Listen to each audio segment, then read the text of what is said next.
चलिए बच्चों, जैसा कि मैंने आपको सबसे स्टार्टिंग में बताया था, देयर आर 5 हेड्स जिसके अंदर इनकम टैक्स एक्ट के हिसाब से टैक्सेबिलिटी अराइज होती है। The first is income under the head salaries, जो आप मेरे साथ ऑलरेडी पूरा देख चुके हैं। The second is income under the head house property. अगर हाउस प्रॉपर्टी से किसी भी प्रकार की कोई इनकम हुई है, सपोज आपके पास कोई हाउस प्रॉपर्टी, आपने उसे लेट आउट कर रखा है, आपको रेंटल इनकम आ रही है, तो उसकी चार्जेबिलिटी कहाँ पर होगी? Income under the head house property. सबसे पहले हम स्टार्ट करेंगे अपना section 22, that is the charging section. Charging section, जैसा कि मैंने आपको पहले भी बताया था, ये बताता है कि इस पर्टिकुलर हेड के अंदर टैक्सेबिलिटी कब अराइज होगी। तो देखिए क्या कहता है section 22, income is taxable under head house property if following two conditions are satisfied. जिन दो कंडीशंस की अब हम बात करने जा रहे हैं, अगर वो सेटिस्फाई होंगी, दोनों की दोनों, ओनली देन जो इनकम है वो हाउस प्रॉपर्टी हेड के अंदर चार्जेबल होगी। अब सबसे पहले मैं आपको बताना चाहूंगा, पूरे हेड के अंदर इनकम का मतलब यहां पर होगा एनुअल वैल्यू। एनुअल वैल्यू क्या है, कैसे है, कब निकलती है, अभी मैं आपको थोड़ी देर में बताऊंगा। लेकिन यहां पर इस पर्टिकुलर हेड के अंदर इनकम का मतलब होगा हमारा क्या? Annual value. एनुअल वैल्यू क्या है, कैसे है, अभी थोड़ी देर में डिस्कस करेंगे। Now there should be a two conditions that must be satisfied. पहली कंडीशन क्या है? There shall be a house property. कोई हाउस प्रॉपर्टी होनी चाहिए। अब हाउस प्रॉपर्टी का मतलब क्या है? There can be any building, land appurtenant thereto. Appurtenant thereto का मतलब होता है अटैच्ड टू। अगर बिल्डिंग के साथ कोई लैंड अटैच है, कई बार आपने देखा होगा जैसे बिल्डिंग होती है उसके आगे थोड़ा सा एरिया वेकेंट होता है, गार्डन बना दिया या लाइक दैट। तो देखिए, अगर आप किसी को बिल्डिंग रेंट पे दे रहे हैं तो ऑब्वियसली ये थोड़ी ना कि उसके आगे का जो स्पेस है वो रेंट पे नहीं दे रहे हैं, वो भी आप रेंट पे ही दे रहे हैं। फिर ये थोड़ा ना कि भाई बिल्डिंग तो यूज़ कर सकता है लेकिन रास्ता यूज़ नहीं कर सकता, ठीक है। तो बिल्डिंग या land appurtenant thereto, मतलब लैंड कौन सी? जो उस बिल्डिंग के साथ अटैच है, ठीक है। तो हाउस प्रॉपर्टी का मतलब क्या है? There could be any building. अच्छा, बिल्डिंग कोई भी हो सकती है, it can be office building, residential building, factory building, it can be anything, ठीक है। या उसके साथ कोई भी लैंड अटैच है। अगर सिर्फ लैंड आपने किराए पे दी है, अगर सिर्फ आपने लैंड किराए पे दी है तो उसे हाउस प्रॉपर्टी नहीं माना जाएगा। बिल्डिंग को माना जाएगा। बिल्डिंग के साथ जो लैंड अटैच है, आगे का स्पेस होता है, थोड़ा खाली छोड़ा जाता है, वो माना जाएगा। लेकिन अगर सिर्फ खाली लैंड आपने लेट आउट करी है, रेंट पे दी है, तो वो हाउस प्रॉपर्टी की कैटेगरी में नहीं आती। सेम वे अगर बिल्डिंग अंडर कंस्ट्रक्शन है तो वो भी हाउस प्रॉपर्टी की कैटेगरी के अंदर नहीं आती। समझ में आई बात? तो सबसे पहली कंडीशन क्या है? There shall be a house property. और हमें समझ में आना चाहिए कि हाउस प्रॉपर्टी से हमारा मतलब क्या है। हाउस प्रॉपर्टी से मतलब है बिल्डिंग आएगी, land appurtenant thereto आएगा, लेकिन उसमें किसी भी प्रकार की कोई भी लैंड अगर आपने लेट आउट करी है, सिर्फ लैंड लेट आउट करी है, वो हाउस प्रॉपर्टी में नहीं आएगा। बिल्डिंग अंडर कंस्ट्रक्शन जो है वो भी हाउस प्रॉपर्टी की कैटेगरी में नहीं आएगी। सर फिर दिमाग में ये आता है कि अगर मैंने लैंड लेट आउट करी और उस लैंड से किसी भी प्रकार का रेंट आ रहा है तो उसकी टैक्सेबिलिटी कहाँ होगी? तो बेटा आपकी जानकारी के लिए बता दूं, उसकी जो टैक्सेबिलिटी होगी वो होगी under the head other sources. अभी आपको कुछ लिखने की जरूरत नहीं है, सब मैंने आपको लिख के दिया हुआ है, टेंशन ना लीजिए, ठीक है। तो अगर सिर्फ लैंड है तो उसकी, और उसको लेट आउट किया गया है, तो उसकी टैक्सेबिलिटी हाउस प्रॉपर्टी में नहीं होती, उसकी टैक्सेबिलिटी कहाँ होती है? अदर सोर्सेस में। समझ में आई बात? एंड सेकंड कंडीशन क्या है? असेसीज शुड बी क्या? Shall be the owner of that house property. वो उसका ओनर होना चाहिए। देखिए, ओनरशिप पहली चीज प्रीवियस ईयर में होनी चाहिए। असेसमेंट ईयर में वो उसका ओनर हो ये बिल्कुल भी जरूरी नहीं है।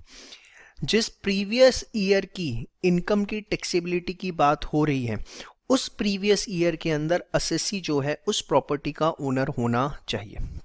अब ओनरशिप से एक पॉइंट आता है, बड़े ध्यान से देखिए। सपोज मिस्टर ए हैं, उन्होंने लेट आउट किया अपनी हाउस प्रॉपर्टी को मिस्टर बी को, ठीक है, और बी ने आगे उसे सबलेट कर दिया, सी को, ठीक है। बी ने आगे उसे सबलेट कर दिया, मतलब बी ने आगे किराए पे चढ़ा दिया सी को। Now B is getting the rent from C, yes or no? Who is the original owner? A, yes or no? A is also getting the rent from B, हाँ या ना? तो नाउ A जो है उसकी house property है, he is the owner, उसके हाथ में जो भी इनकम आ रही है वो चार्जेबल है under the head house property. लेकिन बी ने जो सबलेट किया है और उसे जो रेंट मिल रहा है वो हाउस प्रॉपर्टी में चार्जेबल नहीं होगा, वो उसकी इनकम फ्रॉम अदर सोर्सेज होगी। वाई सो? क्योंकि आप देखिए सबसे पहले क्या लिखा, टू कंडीशंस आर सेटिस्फाइड, दोनों कंडीशन सेटिस्फाई होनी चाहिए। हाउस प्रॉपर्टी तो है, बट क्या यहाँ पर बी जो है वो owner of that house property है? वो ओनर नहीं है, वो तो उसने आगे खुद किराए पर ली हुई है। तो बी को जो रेंटल इनकम मिल रही है वो हाउस प्रॉपर्टी में टैक्सेबल नहीं हो सकती, वो टैक्सेबल होगी कहाँ पर? Under the head other sources. समझ में आई बात आपको? श्योर, पक्का? चलिए एक काम करिए, फटाफट इसको एक बार आप नोट करिए, और ये जो मैंने आपको स्पेशल पॉइंट्स बताए वो यहाँ लिखे हुए देखिए।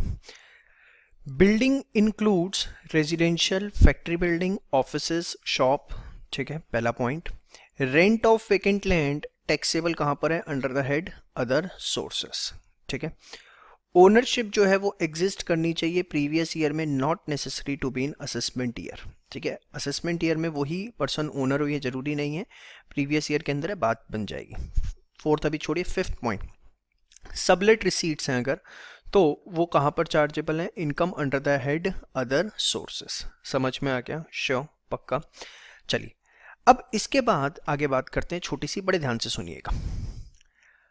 अगर असेसी का बिजनेस ही लेटिंग आउट का है, मतलब वो क्या करता है, अपनी हाउस प्रॉपर्टी किराए पर ही चढ़ाता है, प्रॉपर्टीज खरीदता है किराए पे चढ़ाता है, प्रॉपर्टीज खरीदता है किराए पे चढ़ाता है, ये उसका बिजनेस ही है।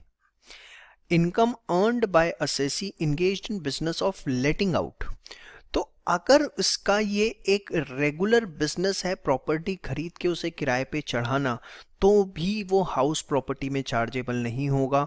उसके लिए हम नेक्स्ट हेड पढ़ेंगे, that is PGBP, profits and gains from business and profession. Profits and gains from business and profession. समझ में आई बात? श्योर। चलिए इसके बाद आगे बात करते हैं, चलिए देखते हैं 6 पॉइंट क्या कहता है।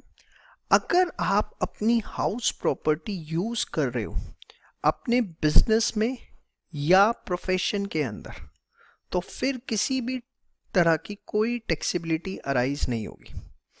मतलब सपोज मेरे पास एक एक्स्ट्रा घर था, उसको मैंने किराए पे चढ़ाने की जगह उसमें मैंने स्टूडियो बना लिया और मैं वहाँ पर रिकॉर्डिंग कर रहा हूँ, तो I am using my house property for the purpose of my profession, yes और नो? पक्का? तो अगर हाउस प्रॉपर्टी यूज की जा रही है for the purpose of business और प्रोफेशन, ठीक है, तो उसकी कोई भी टैक्सेबिलिटी हाउस प्रॉपर्टी के अंदर अराइज नहीं होगी उस पर्टिकुलर हाउस प्रॉपर्टी की। कारण उसके पीछे बड़ा सिंपल है। देखिए, अगर आप उस हाउस प्रॉपर्टी को अपने बिजनेस के लिए या प्रोफेशन के लिए यूज कर रहे हैं, तो उस बिजनेस या प्रोफेशन से जो भी प्रॉफिट्स आएंगे वो टैक्सेबल है कहाँ पर? PGBP के अंदर। तो उस हाउस प्रॉपर्टी की इनकम को चार्ज करना under the head house property किसी भी प्रकार का कोई तुक नहीं बनता। क्यों? क्योंकि उस हाउस प्रॉपर्टी को यूज करके जो आप प्रोफेशन कर रहे हैं या बिजनेस कर रहे हैं, उससे जो प्रॉफिट्स आएंगे वो ऑलरेडी टैक्सेबल हैं कहाँ पर? अंडर द हेड PGBP, ठीक है। और ये जरूरी नहीं है कि उस हाउस प्रॉपर्टी का यूज आप बिजनेस एंड प्रोफेशन के अंदर एज ए सोल प्रोप्राइटर ही करें, उसमें पार्टनरशिप फॉर्म भी इंक्लूड होती है। सपोज ABC पार्टनर है, ठीक है, और A की जो हाउस प्रॉपर्टी है उसके अंदर पार्टनरशिप फर्म का ऑफिस बना हुआ है, ठीक है, तो भी ये प्रिंसिपल अप्लाई होगा। मतलब उस हाउस प्रॉपर्टी की जो टैक्सेबिलिटी है वो अराइज नहीं होगी। समझ में आई बात? तो ये बात जरूरी नहीं है कि वो सिर्फ सोल प्रोप्राइटरशिप फॉर्म में, it can be in partnership form also. Next point क्या है बेटा? अगर आपने हाउस प्रॉपर्टी बिल्ड करी लीज होल्ड लैंड पे, मतलब आपने एक लैंड जो है वो किराए पे ली, ठीक है, और उस पे आपने बिल्डिंग बनाई। क्या बनाई उस पे? बिल्डिंग। देखिए, बिल्डिंग का मतलब होता है super structure created on land, जो आप लैंड के ऊपर एक सुपर स्ट्रक्चर क्रिएट करते हो उसको बोला जाता है क्या? बिल्डिंग। ठीक है, तो अगर आपने लैंड किराए पे ली और किराए की लैंड पर आपने बिल्डिंग डेवलप करी और उस बिल्डिंग से आपको रेंट आ रहा है, तो income from such property is taxable under house property. क्योंकि देखिए यहाँ पर हाउस प्रॉपर्टी की डेफिनेशन में बिल्डिंग को रखा गया था, और बिल्डिंग क्या है? Building is the super structure created on land. समझ में आई बात? It does not include the land. Super structure created on land, ये आप लिख सकते हैं। समझ में आई बात? श्योर। तो वो आपको एग्जाम में फंसा सकता है कि भैया हमने लैंड किराए पे ली और उस पर बिल्डिंग बनाई और उस बिल्डिंग से अब रेंट आ रहा है, तो क्या उसकी जो रेंट आ रहा है उसकी टैक्सेबिलिटी हाउस प्रॉपर्टी में होगी? जी हाँ, उसकी टैक्सेबिलिटी हाउस प्रॉपर्टी में होगी। समझ में आई बात? श्योर। इसके बाद नेक्स्ट पॉइंट आता है कंपोजिट रेंट। कंपोजिट रेंट क्या होता है? बेसिकली जब आपको बिल्डिंग के अलावा किसी और चीज़ का भी रेंट मिल रहा होता है, that is called as composite rent. जैसे छोटा सा एग्जांपल देता हूँ, पीजी हाउसेस होते हैं, तो वहाँ पर क्या होता है, अगर पीजी के अंदर कोई व्यक्ति रह रहा है तो वो एक तो किराया दे रहा होता है बिल्डिंग का, और दूसरा अदर सर्विसेज का, जो उसे खाने की हो गई, इलेक्ट्रिसिटी हो गया, वाटर चार्जेस हो गया, लॉन्ड्री सर्विसेज हो गई। तो वो जो भी रेंट पे करता है, सपोज कोई व्यक्ति पीजी में रह रहा है और वो 10,000 रुपये पर मंथ पे कर रहा है, तो 10,000 रुपये के अंदर वो सिर्फ किराया नहीं दे रहा, वो उसके अंदर बेसिकली अदर सर्विसेज जो है उसके लिए भी पेमेंट कर रहा है। जैसा कि मैंने आपको बताया, लॉन्ड्री हो गया, खाने की सर्विस हो गई। ठीक है, तो ऐसे केस के अंदर जब कंपोजिट रेंट आ रहा है, मतलब जो रेंट आपको मिल रहा है उसमें मल्टीपल फैक्टर्स इन्वॉल्व हैं, सिर्फ बिल्डिंग का किराया नहीं है, साथ में अदर सर्विसेज का भी है। तो क्या होगा, किस तरीके से होगा? तो सबसे पहली हमारी कोशिश होनी चाहिए कि हम उसे अपॉर्शन कर दें between house property and PGBP income.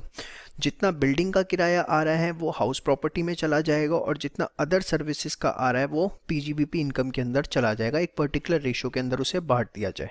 वो रेशो जो है असेसी खुद डिसाइड करेगा कि कितना उसमें हाउस प्रॉपर्टी का है और कितना उसमें पीजीबीपी इनकम है, that is profits and gains from business and profession. But अगर उसको अपोर्शन करना, प्रोपोर्शनेट करना पॉसिबल नहीं है, तो उस केस के अंदर if it is not possible, तो देखा जाएगा कि मेन इंटेंशन क्या है। अगर main intention property let out करने की थी तो फिर हाउस प्रॉपर्टी इनकम मान लिया जाएगा, but main intention business activity करने की है, पीजी हाउस रन करने की है, बिल्डिंग लेट आउट करने की नहीं है, तो उस केस के अंदर पीजीबीपी इनकम मान लिया जाएगा। तो देखिए, कंपोजिट रेंट आ रहा है, मल्टीपल फैक्टर्स का रेंट है, तो पहली कोशिश, पहली प्रायोरिटी तो यही होनी चाहिए कि that we should apportion it, proportionate it in between house property and PGBP income. But अगर वो पॉसिबल नहीं है तो देखा जाएगा कि किस इंटेंशन के साथ चीज़ें कंटिन्यू की जा रही है। अगर इंटेंशन मेन प्रॉपर्टी को लेट आउट करना है तो उसे हाउस प्रॉपर्टी इनकम मान लेंगे, बट अगर मेन इंटेंशन बिजनेस एक्टिविटी करना है तो पीजीबीपी इनकम मान लेंगे। और देखिए, हमारे हिंदुस्तान में सेल्फ असेसमेंट प्रोसेस चलता है, मतलब असेसी खुद डिसाइड करता है सारी चीज़ें। तो it is up to the assessee जिसको टैक्स पे करना है कि वो क्या करना चाहता है, प्रोपोर्शनेट करना चाहता है, या वो लेटिंग आउट मान के एचपी मानना चाहता है, या बिजनेस एक्टिविटी मान के पीजीबीपी इनकम मानना चाहता है। समझ में आई बात? देखिए, ये तो आपने पढ़ा रेंट रिसीव हुआ बिल्डिंग एंड अदर सर्विसेज का, लेकिन कई बार क्या होता है, आपको रेंट मिलता है बिल्डिंग का और अदर असेट्स का। लाइक छोटा सा एग्जांपल देते हैं, ऑडिटोरियम। अब ऑडिटोरियम के अंदर आप जाएंगे तो वहाँ पर बिल्डिंग का भी किराया है। सपोज मैंने एक ऑडिटोरियम किराए पे लिया, मुझे अपना सेमिनार कंडक्ट करना था, तो अब मैं जो रेंट पे कर रहा हूँ, I am paying for the building as well as for the furniture जो ऑडिटोरियम के अंदर लगा हुआ है। तो उस केस के अंदर जिसको रेंट मिल रहा है उसको रेंट मिल रहा है बिल्डिंग का as well as other assets जो उसके अंदर है, लाइक प्लांट एंड मशीनरी और फर्नीचर। तो उस केस के अंदर जिस व्यक्ति को ऐसा रेंट मिल रहा है जिसमें बिल्डिंग का भी रेंट है और दूसरे असेट्स का भी रेंट है, तो टैक्सेबिलिटी क्या होगी? तो देखिए, सबसे पहली चीज देखेंगे, क्या सेपरेट लेटिंग आउट पॉसिबल है या नहीं। जैसे ऑडिटोरियम के केस में क्या ये पॉसिबल है? ऑडिटोरियम बना हुआ है और सारी उसमें कुर्सियां इनबिल्ट होती हैं, फिक्स होती हैं, अब क्या ये पॉसिबल है कि उसकी चेयर्स निकाल दी जाएं और सिर्फ ऑडिटोरियम जो है, जो स्पेस है, वो सिर्फ लेट आउट किया जाए? ऑडिटोरियम के केस में पॉसिबल नहीं होता, सेपरेट लेटिंग आउट पॉसिबल नहीं है। तो अगर सेपरेट लेटिंग आउट पॉसिबल नहीं है तो उस केस के अंदर या तो पीजीवीपी इनकम माना जाएगा या अदर सोर्सेस। अब ये पीजीवीपी और अदर सोर्सेस क्या है? देखिए, अगर उस व्यक्ति का काम, बिजनेस ही यही है कि वो चीज़ों को किराए पे देता है और कुछ नहीं करता, ऑडिटोरियम उसने बना रखा है और वो परमानेंट उसे किराए पे ही देता है, then in that case it will be PGBP income. लेकिन कई बार क्या होता है, जैसे कॉलेजेस के अंदर या कुछ ऐसे इंस्टीट्यूशंस होते हैं जिनके ऑडिटोरियम्स होते हैं और वो जब उनका ऑडिटोरियम वेकेंट होता है, खाली होता है, तो किसी और को वो यूज़ करने के लिए किराए पे दे देते हैं। वो उनकी मेन बिजनेस एक्टिविटी नहीं होती, लेकिन वो जब भी उनका ऑडिटोरियम वेकेंट है वो उसको किराए पे दे देते हैं ताकि कुछ इनकम जनरेट हो जाए। तो वहाँ पर ऐसे केस के अंदर वो उनकी इनकम फ्रॉम पीजीवीपी ना होके इनकम फ्रॉम अदर सोर्सेज होगा, क्योंकि they are not doing it on a regular basis, वो उनका रेगुलर बिजनेस नहीं है। समझ में आई बात? बहुत सिंपल चीज़ें हैं, बड़े ध्यान से एक एक चीज़ सुनिए, बहुत मज़ा आएगा। तो रेंट रिसीव हुआ बिल्डिंग का और अदर एसेट्स का भी साथ में, तो देखना है क्या सेपरेट लेट आउट करना, मतलब बिल्डिंग को और अदर एसेट्स को सेपरेट लेट आउट करना पॉसिबल है? पॉसिबल नहीं है। Like in case of auditorium तो पीजीवीपी इनकम मानेंगे। पीजीवीपी कब मानेंगे? जब रेगुलर होगा वो। और अदर सोर्सेज कब होता है? जनरली कॉलेजेस के केस में मैंने जैसे आपको बताया। सेपरेट लेटिंग आउट जो है वो पॉसिबल है, सेपरेट लेटिंग आउट पॉसिबल है। Let us take an example. Building दी या आपने अपना, मैं कहता हूँ, एक रूम रेंट पे दिया, ठीक है, और उस रूम में आपने साथ में एक एसी ऑन डिमांड लगवा दिया, ठीक है। तो अब आप किराया चार्ज कर रहे हो रूम का प्लस एसी का, ठीक है, लेकिन रूम को अलग से किराए पे दिया जा सकता है, एसी को अलग से किराए पे दिया जा सकता है। यस और no? Separate letting out possible है। तो अगर पॉसिबल है तो उसमें अपॉर्शनमेंट करना है कि कितना हाउस प्रॉपर्टी का है, और बाकी जो है वो इनकम मान ली जाएगी या तो पीजीबीपी की या अदर सोर्सेस की। अब let us take an example. Sir हमने रूम रेंट पे दिया, ठीक है, और एसी भी दिया, टोटल 6,000 रुपये चार्ज किए, जिसमें 5,000 रुपये तो जो हैं वो हाउस प्रॉपर्टी के थे, अगर वो एसी ना लगवाता, बिना एसी के लेता, और 1,000 रुपये हम एसी के चार्ज कर रहे हैं, ठीक है। तो ये तो हाउस प्रॉपर्टी की इनकम हो गई, और ये जो 1,000 आ रहा है या तो ये पीजीबीपी की इनकम मान ली जाएगी या अदर सोर्सेज की। अब ये कैसे डिसाइड होगा? वही अगेन, क्या हमारा बिजनेस ही लेटिंग आउट का है? यस, तो पीजीबीपी की मान ली जाएगी। बिजनेस हमारा लेटिंग आउट का नहीं है, ये तो ऑन डिमांड, चलो हमें अच्छा लगा, बंदा सही था, हमने उसे एसी लगवा के दे दिया और उससे 1,000 रुपये अलग से चार्ज कर रहे हैं, तो उस केस के अंदर हम इसे मानेंगे ऑफ अदर सोर्सेस, ठीक है। और अगेन मैं आपको बता रहा हूँ, सेल्फ असेसमेंट प्रोसेस है, it is completely up to the assessee की असेसी चीज़ों को किस तरीके से फिगर आउट करता है। समझ में आई बात? श्योर। तो ये था आपका पूरा का पूरा कि रेंट रिसीव हुआ बिल्डिंग और अदर असेट्स के लिए। समझ में आया? चलिए बात करते हैं टाइप्स ऑफ हाउस प्रॉपर्टी की। देखिए, अगर आपने अपनी हाउस प्रॉपर्टी लेट आउट करी है, किराए पे दी है, तो चाहे आपने उसे एक दिन के लिए किराए पे दिया है पूरे साल में, तो भी उस पे आपको जो भी इनकम हुई है उस इनकम पे आपको टैक्स देना पड़ेगा। It is always taxable. लेकिन अगर आपकी जो हाउस प्रॉपर्टी है वो सेल्फ ऑक्यूपाइड है, मतलब आपने घर खरीद रखे हैं, एक घर आपका दिल्ली के अंदर है, एक घर आपका मुंबई के अंदर है, एक घर आपका हैदराबाद के अंदर है, आपने घर खरीद रखे हैं, लेकिन कोई भी घर आपने किराए पे नहीं दे रखा, सेल्फ ऑक्यूपाइड है, अपने रहने के मकसद से आपने घर खरीद रखे हैं। तो अगर रेजिडेंस पर्पस से सेल्फ ऑक्यूपाइड प्रॉपर्टी है तो अप टू 2 प्रॉपर्टी तो आपकी एग्जेम्प्ट होगी। मतलब आपके 2 घर हैं सपोज दिल्ली में और मुंबई में, तो आपको किसी प्रकार की कोई चिंता नहीं है। लेकिन 2 से ज़्यादा अगर आपकी सेल्फ ऑक्यूपाइड प्रॉपर्टी है, सपोज दिल्ली में है, मुंबई में है, as well as in Hyderabad है, तो उस केस के अंदर कोई भी 2 सेल्फ ऑक्यूपाइड प्रॉपर्टी तो आपकी एग्जेम्प्ट होंगी। जैसे सपोज दिल्ली और मुंबई आपकी एग्जेम्प्ट हो गई, लेकिन जो हैदराबाद है, चाहे आपने उसे किराए पर नहीं चढ़ा रखा, उससे आपको किसी भी प्रकार की कोई इनकम नहीं हो रही, लेकिन हमारा इनकम टैक्स एक्ट कहता है कि 2 प्रॉपर्टी तक तो हम एग्जेम्प्ट कर देंगे, लेकिन जो रिमेनिंग बची, that is the third one, या सपोज चौथी भी आपके पास है बेंगलुरु के अंदर, तो ये फोर्थ, ये जो 2 के बाद जितनी बचेंगी रिमेनिंग एसओपी इनको हम deem to be let out मान लेंगे कि इसको आपने किराए पर दे रखा है, चाहे ये सेल्फ ऑक्यूपाइड है, नहीं दे रखा, लेकिन फॉर इनकम टैक्स पर्पस इसको deem to be let out मान लिया जाएगा और एक प्रिस्क्राइब मेथड से पूरी इनकम कैलकुलेट कर दी जाएगी। वो मेथड क्या है that we will discuss later on, और जो भी इनकम निकल के आएगी वो टैक्सेबल होगी। तो बड़ा सिंपल सा लॉ है, लेट आउट प्रॉपर्टी है, हमेशा टैक्स देना है, चाहे एक दिन के लिए आपने लेट आउट करी है, सेल्फ ऑक्यूपाइड है, रेजिडेंस पर्पस के लिए, 2 प्रॉपर्टी तक कोई दिक्कत नहीं है, 2 से ज़्यादा है तो पेरेंट्स को बता देना कि भैया आपने अगर 2 से ज़्यादा घर ले रखे हैं, उसमें आपने किराए पे नहीं भी चढ़ा रखा, तब भी सिर्फ 2 तक की एग्जम्पशन है। 2 से ऊपर जो तीसरा घर या चौथा घर है उस पर आपको टैक्स देना पड़ेगा एक प्रिस्क्राइब मेथड से। अगर सेल्फ ऑक्यूपाइड प्रॉपर्टी है बिजनेस और प्रोफेशन में, मतलब सपोज एक बिल्डर है, उसने कोई प्रोजेक्ट स्टार्ट किया घर बनाए बेचने के लिए और उसके घर नहीं बिके, उसने किराए पे नहीं चढ़ाए उनको, उसने घर बनाए थे कि बना के बेचूंगा पर नहीं बिक रहे, मार्केट डाउन है, तो उस केस के अंदर क्या होगा, not taxable for a period of 2 years from the end of financial year in which certificate of completion is issued. मतलब देखिए, सपोज प्रोजेक्ट कंप्लीट हुआ 30 सितंबर 2019 को, सर्टिफिकेट ऑफ कंप्लीशन मिला जो भी लोकल म्यूनसिपैलिटी होती है उससे 1 फरवरी 2020 को।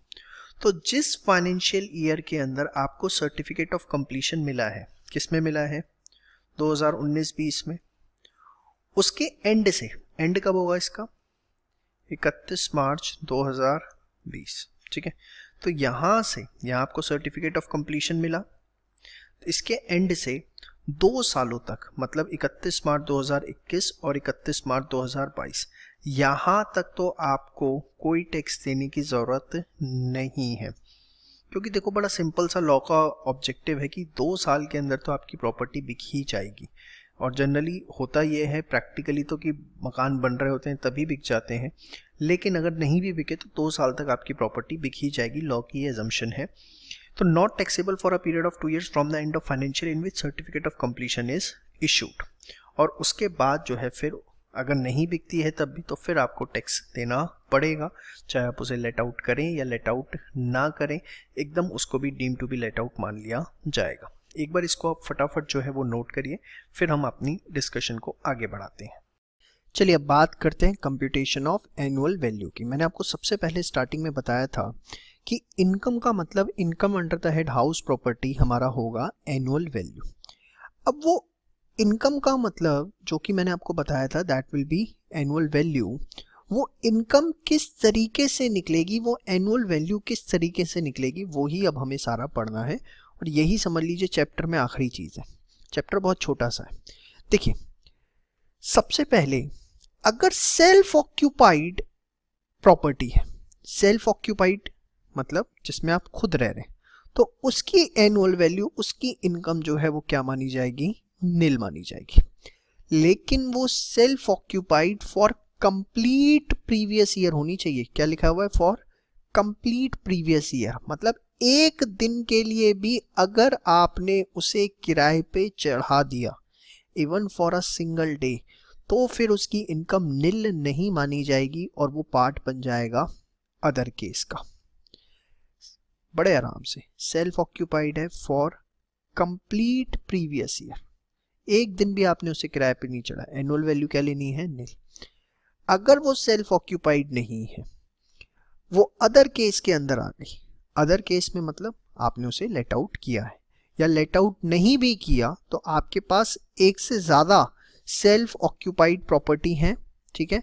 तो जो दूसरी वाली है, रिमेनिंग है, उसको हम क्या मान लेते हैं, डीम टू भी लेट आउट मान लिया जाएगा कि आपने उसे किराए पे चढ़ाया।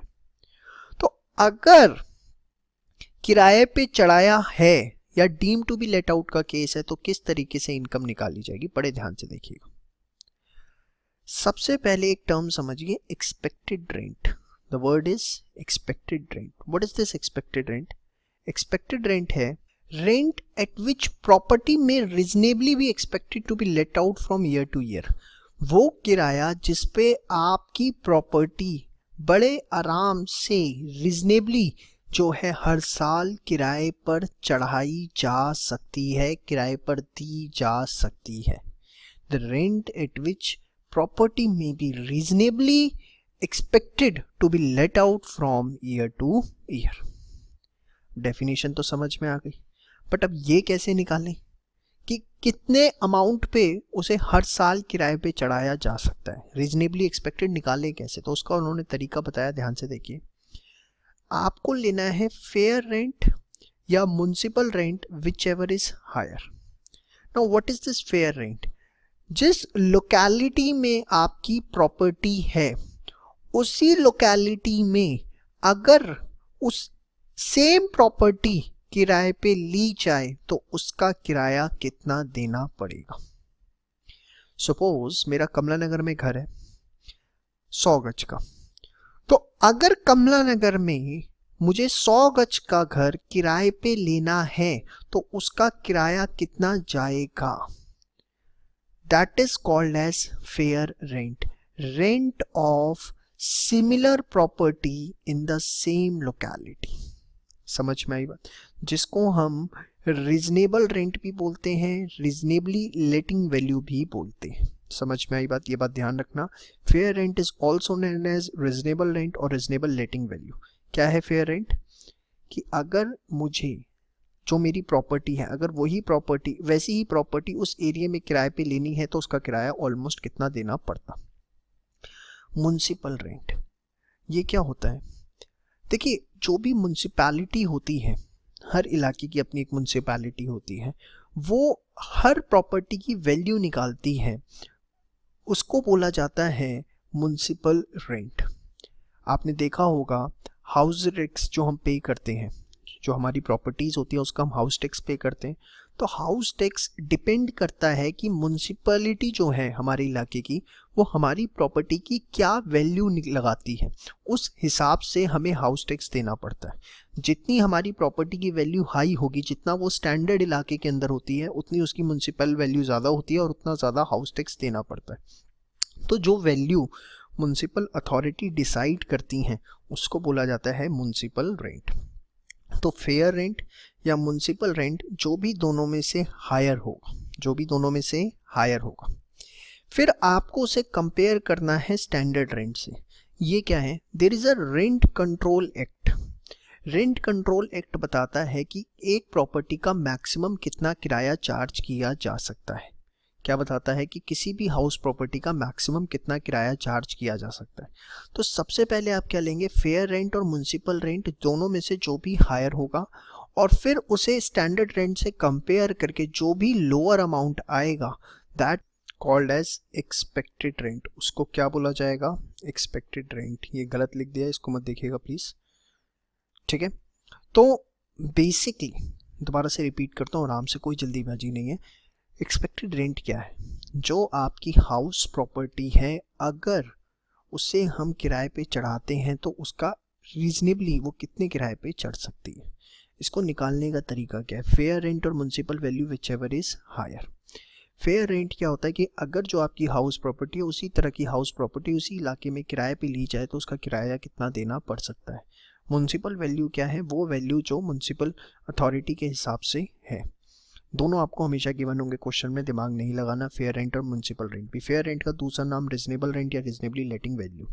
दोनों में से हायर लेना है. There is a standard rent which is as per rent control act की कोई भी प्रॉपर्टी का इससे ज़्यादा किराया चार्ज नहीं किया जा सकता, वो भी क्वेश्चन में गिवन होगा. दोनों में से जो हायर आएगा फेयर रेंट और म्युनिसिपल रेंट में से, उसे स्टैंडर्ड रेंट से कंपेयर करना है, और जो भी लोअर होगा that we have to take and that will be called as expected rent. समझ में आई बात? शो. तो देखिए, मैंने आपको बताया अदर केस के अंदर सबसे पहले आपको क्या निकालना है? एक्सपेक्टेड रेंट, और उसको आपको कंपेयर करना है एक्चुअल रेंट से. अगर एक्चुअल रेंट ज़्यादा है एक्सपेक्टेड रेंट से तो ग्रॉस एनुअल वैल्यू जो है वो होगी एक्चुअल रेंट. अब मैं ये क्या कह रहा हूँ, क्यों इस तरीके से कह रहा हूँ, मैं आपको सब एक एग्जाम्पल से समझाता हूँ. बड़े ध्यान से देखिए.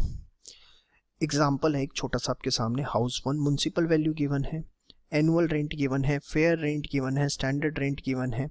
ठीक है, ये सब आपको गिवन है. सब कुछ छोड़िए, आप सिंपल सी चीज़ देखिए. हमें सबसे पहले निकालना है एक्सपेक्टेड रेंट, जो कि मैंने आपको बताया किस तरीके से निकलेगा. That will be the fair rent और म्युनिसिपल रेंट, जो भी म्युनिसिपल रेंट लिखती है, municipal value whichever is higher. Yes और नो? तो देखिए, म्युनिसिपल वैल्यू 30,000 है और फेयर रेंट कितना है 36,000। तो फेयर रेंट और म्युनिसिपल वैल्यू 36 और 30 दोनों में से जो भी हायर होगा, हायर कितना है 36,000। फिर इसको हम कंपेयर करते हैं किससे, स्टैंडर्ड रेंट से। स्टैंडर्ड रेंट कितना है 30,000 और दोनों में से लोअर लेते हैं 30,000 जो कि आपका क्या आ गया, एक्सपेक्टेड रेंट। आपका एक्सपेक्टेड रेंट जो है वो कितना है 30,000 रुपीज़। यहाँ तक समझ में आता है। अब क्वेश्चन में आपको एनुअल रेंट या एक्चुअल रेंट गिवन था कितना, 42,000 रुपीज़। अब देखिए 42,000 एनुअल रेंट है, नीचे उसने आपको बताया कि अनरियलाइज्ड रेंट है 7,000 का और पीरियड ऑफ वैकेंसी है 1 मंथ का। मतलब अगर साल का किराया 42,000 रुपये है और 1 महीने मकान खाली पड़ा रहा, एनुअल रेंट, एक्चुअल, देखिए हमें एक्चुअल रेंट लेना है वहाँ पर। अगर आप ध्यान से देखें, what we have to take is the actual rent, yes और नो। तो अब यहाँ पर आपको एनुअल रेंट गिवन है साल का 42,000 रुपये, जबकि 1 महीने मकान खाली पड़ा रहा। तो अगर 1 महीने मकान किराए पे खाली पड़ा रहा तो आपको एक्चुअल रेंट मिला कितना, 42,000 वॉज फॉर 12 मंथ्स। तो 11th मंथ का आपका कितना बनता है 38,500, यस और नो। और जिसमें से अनरियलाइज रेंट मतलब आपको किराया नहीं मिल पाया, आपके टेनेंट ने आपको किराया नहीं दिया 7,000 का, तो एक्चुअल रेंट जो मिला आपको वो कितना मिला 31,500 रुपीज़। ये बात समझ में आती है, क्लियर है। देखिए जानबूझ के मैंने अच्छा क्वेश्चन लिया, मैं चाहता तो सीधे आपको एक्चुअल रेंट का क्वेश्चन भी करा सकता था। अच्छे क्वेश्चन करिए। एनुअल रेंट क्या होता है, साल भर का किराया। हमें क्या लेना है एक्चुअल रेंट। अगर 1 महीने खाली पड़ा रहा, एनुअल रेंट 42,000 है, तो 42,000 divide by 12 multiply by 11 that will be the actual rent, minus जितना आपको रिकवर नहीं हुआ 7,000, तो आपका एक्चुअल रेंट आ गया 31,500। अब एक्सपेक्टेड रेंट है 30,500, एक्चुअल रेंट है 31,500। एक्चुअल रेंट ज़्यादा है एक्सपेक्टेड रेंट से, तो जो आपकी एनुअल वैल्यू है जिसको हम ग्रॉस एनुअल वैल्यू भी कहते हैं, that will be equal to actual rent, that is 31,500। आप देखिए यहाँ पर जो मैंने आपको पढ़ाया वो क्लियर होना चाहिए कि एक्चुअल रेंट अगर ज़्यादा एक्सपेक्टेड रेंट से तो ग्रॉस एनुअल वैल्यू हमें क्या लेनी है, एक्चुअल रेंट। समझ में आया। जीएवी का मतलब क्या है, जीएवी की फुल फॉर्म है ग्रॉस एनुअल वैल्यू, क्लियर। अब अगर एक्चुअल रेंट कम है एक्सपेक्टेड रेंट से तो क्या होगा, इसके ऊपर मैं आपसे डिस्कशन करूंगा नेक्स्ट वीडियो के अंदर। लेकिन उससे पहले आप ये वाला जो चार्ट है वो, मतलब इसने पार्ट को जितना मैंने समझा दिया इसको बहुत अच्छे से देख लें, और इसके बाद ये वाला जो एग्जाम्पल है, एग्जाम्पल 1 का सिर्फ हाउस 1, इसको एक बार आप नोट डाउन कर लीजिए, फिर हम बाकी बातें जो हैं वो नेक्स्ट वीडियो में पढ़ेंगे। समझ में आई बात, श्योर। चलिए नेक्स्ट केस की बात करते हैं बेटा। एक्सपेक्टेड रेंट अगर ज़्यादा है एक्चुअल रेंट से, देखिए इसमें तो कोई दिक्कत ही नहीं। अगर एक्चुअल रेंट ज़्यादा था एक्सपेक्टेड रेंट से, जीएवी लेना है एक्चुअल रेंट। लेकिन अगर एक्सपेक्टेड रेंट ज़्यादा है एक्चुअल रेंट से, तो आपको एक चीज़ चेक करनी है, क्या ये वैकेंसी की वजह से है for whole or part of the year. Is it due to vacancy for whole or part of year, कि कुछ वक्त हमारा मकान खाली पड़ा रहा, इस वजह से हमें किराया कम मिला, और एक्चुअल रेंट क्योंकि कम मिला इस वजह से एक्सपेक्टेड रेंट ज़्यादा दिख रहा है। Is it due to vacancy for whole or part of year? If the answer is yes, then the gross annual value will be the actual rent. However, if the answer is no, the gross annual value will be expected rent. अब ये तो समझ में आ गया sir कि अगर actual rent जो है वो कम है एक्सपेक्टेड रेंट से, तो हमें ये चेक करना है क्या ये वैकेंसी की वजह से ऐसा हो रहा है कि हमारा जो घर था वो कुछ वक्त किराए पे नहीं चढ़ पाया, किराएदार नहीं मिल पाया, वो खाली पड़ा रहा। अगर इस वजह से है तो gross annual value actual rent लेनी है, बट अगर इस वजह से नहीं है तो gross annual value expected rent लेनी है। नाउ द क्वेश्चन अराइजेज, ये पता कैसे लगेगा, is it due to vacancy or not. तो इसके लिए भी पूरा एक प्रोसेस बताया गया। There are 2 steps in that. The very first step, you have to compute proportionate expected rent. The word is PER, proportionate expected rent। इसे short में मैं आगे PR लिखूंगा, ठीक है। ये आपको निकालना है for the period for which the property was let out including self occupied। अब ये क्या है, मैं आपको 2 एग्जांपल से समझाता हूँ, ध्यान से देखिए। सपोज प्रॉपर्टी हमारी लेट आउट रही पूरे साल में 10 महीने और वेकेंट रही 2 महीने। यहाँ पर जो आपके पास एक्सपेक्टेड रेंट आता है वो पूरे साल का आता है, यस और नो। आपको प्रोपोर्शनेट एक्सपेक्टेड रेंट के अंदर क्या करना है, ये जो एक्सपेक्टेड रेंट आया 12 मंथ्स का, इसको, ये पूरे 12 मंथ्स का होता है जो आपके पास यहाँ पे एक्सपेक्टेड रेंट आता है, इसको आप डिवाइड करेंगे 12 से और मल्टीप्लाई करेंगे month for which the property was let out plus self occupied. जैसे कि इस एग्जांपल के अंदर प्रॉपर्टी लेट आउट कितने के टाइम के लिए थी, 10 महीने के लिए, सेल्फ ऑक्यूपाइड नहीं थी, तो यहाँ पर आप प्रोपोर्शनेट एक्सपेक्टेड रेंट निकालेंगे 10 महीने के लिए। लेकिन सपोज एक प्रॉपर्टी है जिसमें पहले 2 महीने हम खुद रहे, फिर 7 महीने किराए पे चढ़ी रही और वो 3 महीने खाली रही, तो उस केस के अंदर जो प्रोपोर्शनेट एक्सपेक्टेड रेंट निकलेगा वो निकलेगा 7 months plus 2 months, that is total for 9 months. समझ में आई बात? टोटल 9 मंथ्स का जो है आप उसमें प्रोपोर्शनेट एक्सपेक्टेड रेंट निकालेंगे।